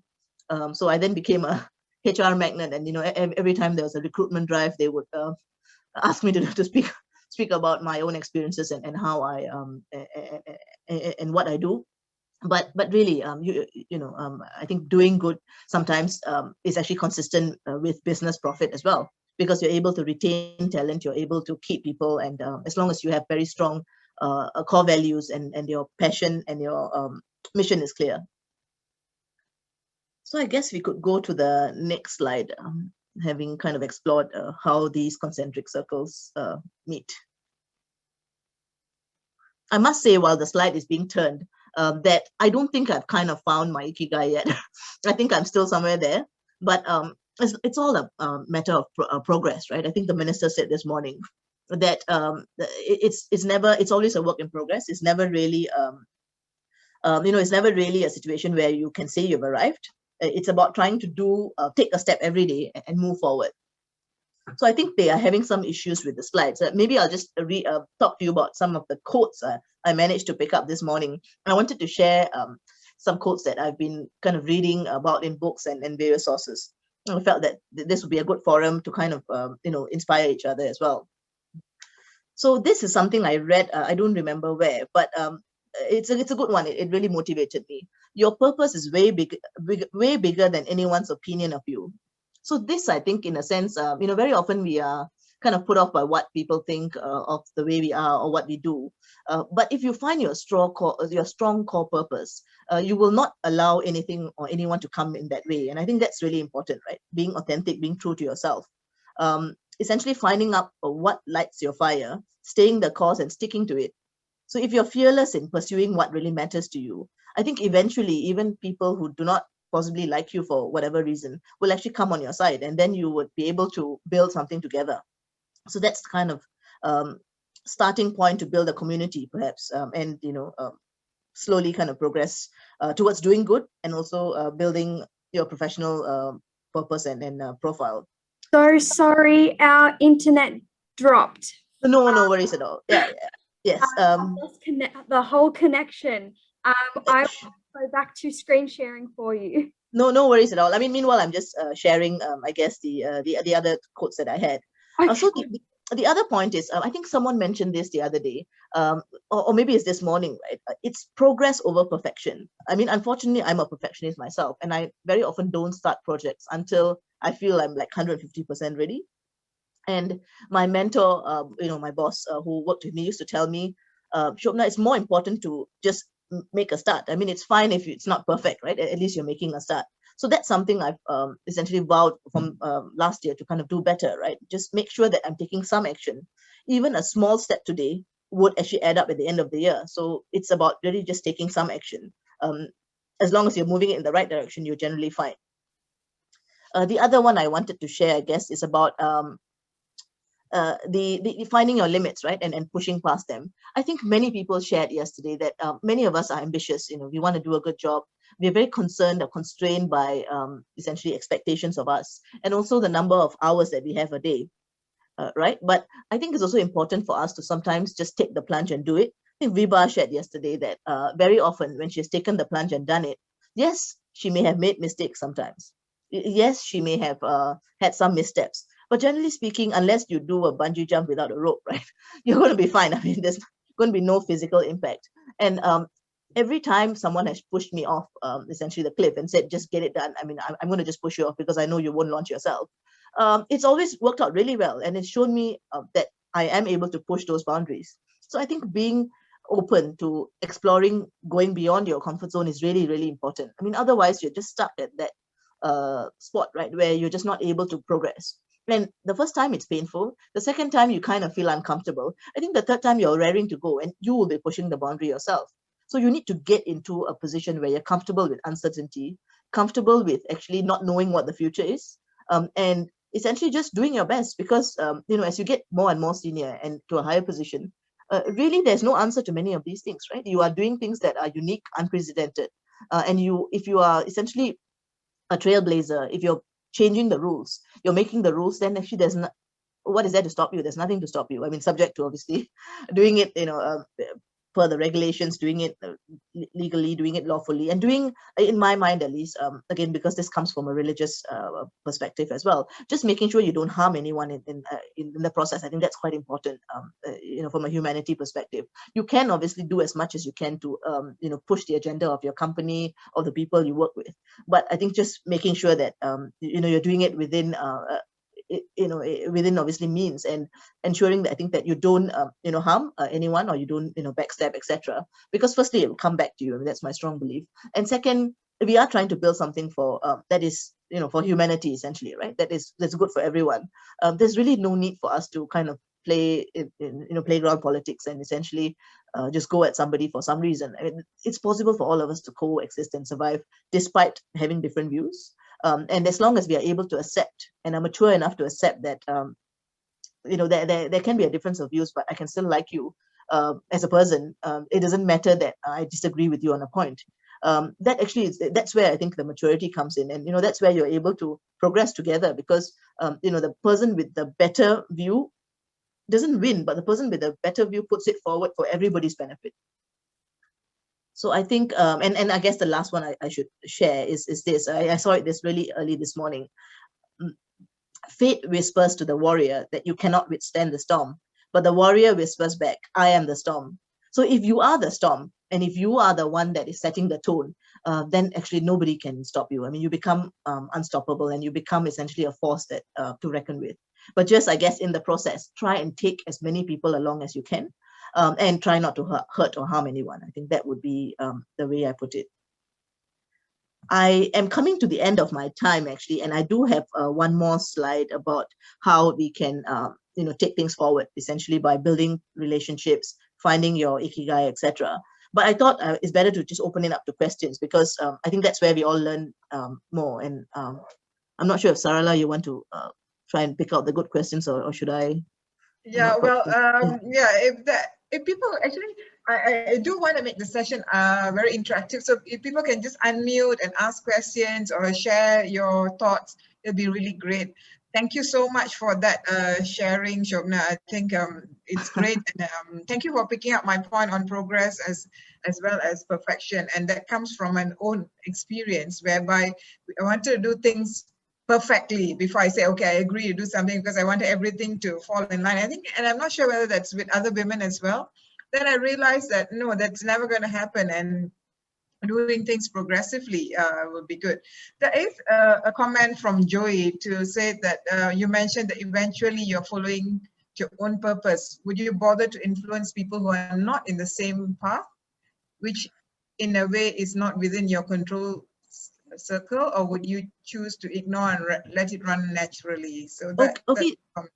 I think that's a great question, Joey, and Sarala, thanks for picking that out as well. So I should share that I'm actually in the process of going through coaching at this point in time, because I'm at a stage where I guess I'm kind of at the cusp of really going into more senior management, and I think coaching does help kind of roughen up or smoothen up some of the rough edges. So I think that's hopefully a tip for those of you who are kind of going through that transition as well. And we discussed this very point in one of my last coaching sessions. Essentially, I asked, my coach, right, who's a great woman. I mean, she's a highly accomplished lawyer and, really progressive and highly impressive. What do I do? How do I get people on my side, right? I said, I want to get them into my camp. How do I convince them? So she said, well, it's important, I think, to try and put your message across clearly. It's important to be in a position, I guess, where you are ensuring that your message and your table that you're at is actually diverse and is inclusive. So you try to bring as many people along as you can. But for those people who are outside your control, who either refuse to come along because they don't like you, for example, because they don't believe in the same core values that you believe in, for whatever reason, they don't just want to be in your camp, then I think you just have to leave them aside. I mean, so you're not leaving them behind or ignoring them. All you're doing is moving ahead for the benefit of the others who want to come along in that journey. So I think you have to look at it from that perspective. It's a bit immature, and I think I was probably trying to go down that path to try and get everybody to believe or kind of be on your side. I think it's going to be impossible, right? Because for some people, for whatever reasons they may have, and the way she put it is this way: you have to stop looking at it as your flaw. You have to understand that these people may be on their own journeys. They have their own weaknesses, and they may be things that they are actually struggling to resolve as well. So why do you take it upon yourself and beat yourself about things that are out of your control? Because they may well be fighting and slaying their own demons. I mean, just leave them the space to do it. When they can and they feel ready, they will come along. If they don't, then wish them well. I mean, you don't have to be angry or upset. Just move along. So I thought that was really good. I mean, and I think coaching is great overall. So for all the coaches out there, thank you for what you're doing. But really, it's important, I think, for us to appreciate that there can be dissent without being anger, without being frustration, without there being 100% consensus all the time. I mean, that's the whole point of society, right? A society that is mature is able to accept dissent and differing views. Yeah. So with that, thank you so much. I've been said that we're running out of time. Thank you so much, Shobna. And I think that has been very, I love the authentic leadership practices. And you're right, not everyone is on the same journey. All of us have different journeys. And although we want to extend or want to reach out to as many people as we can, it's not possible. They have their own destinations. So thank you so much. That was awesome. That was great. So thank you so much to you as well, and all the best to you. And I'm glad, I was a bit worried when I heard from everyone that all their mentors were men, but I'm sure I've seen a woman mentor in you. So keep up the good work. Thank you so much. Thank you, Sarala. And with that, let's have a short break for lunch. We are at 12:30 and we should be back by 12:50. Sorry for that short time, but I hope you have time to grab a quick bite, and see you back at 12:50.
Hi, everyone.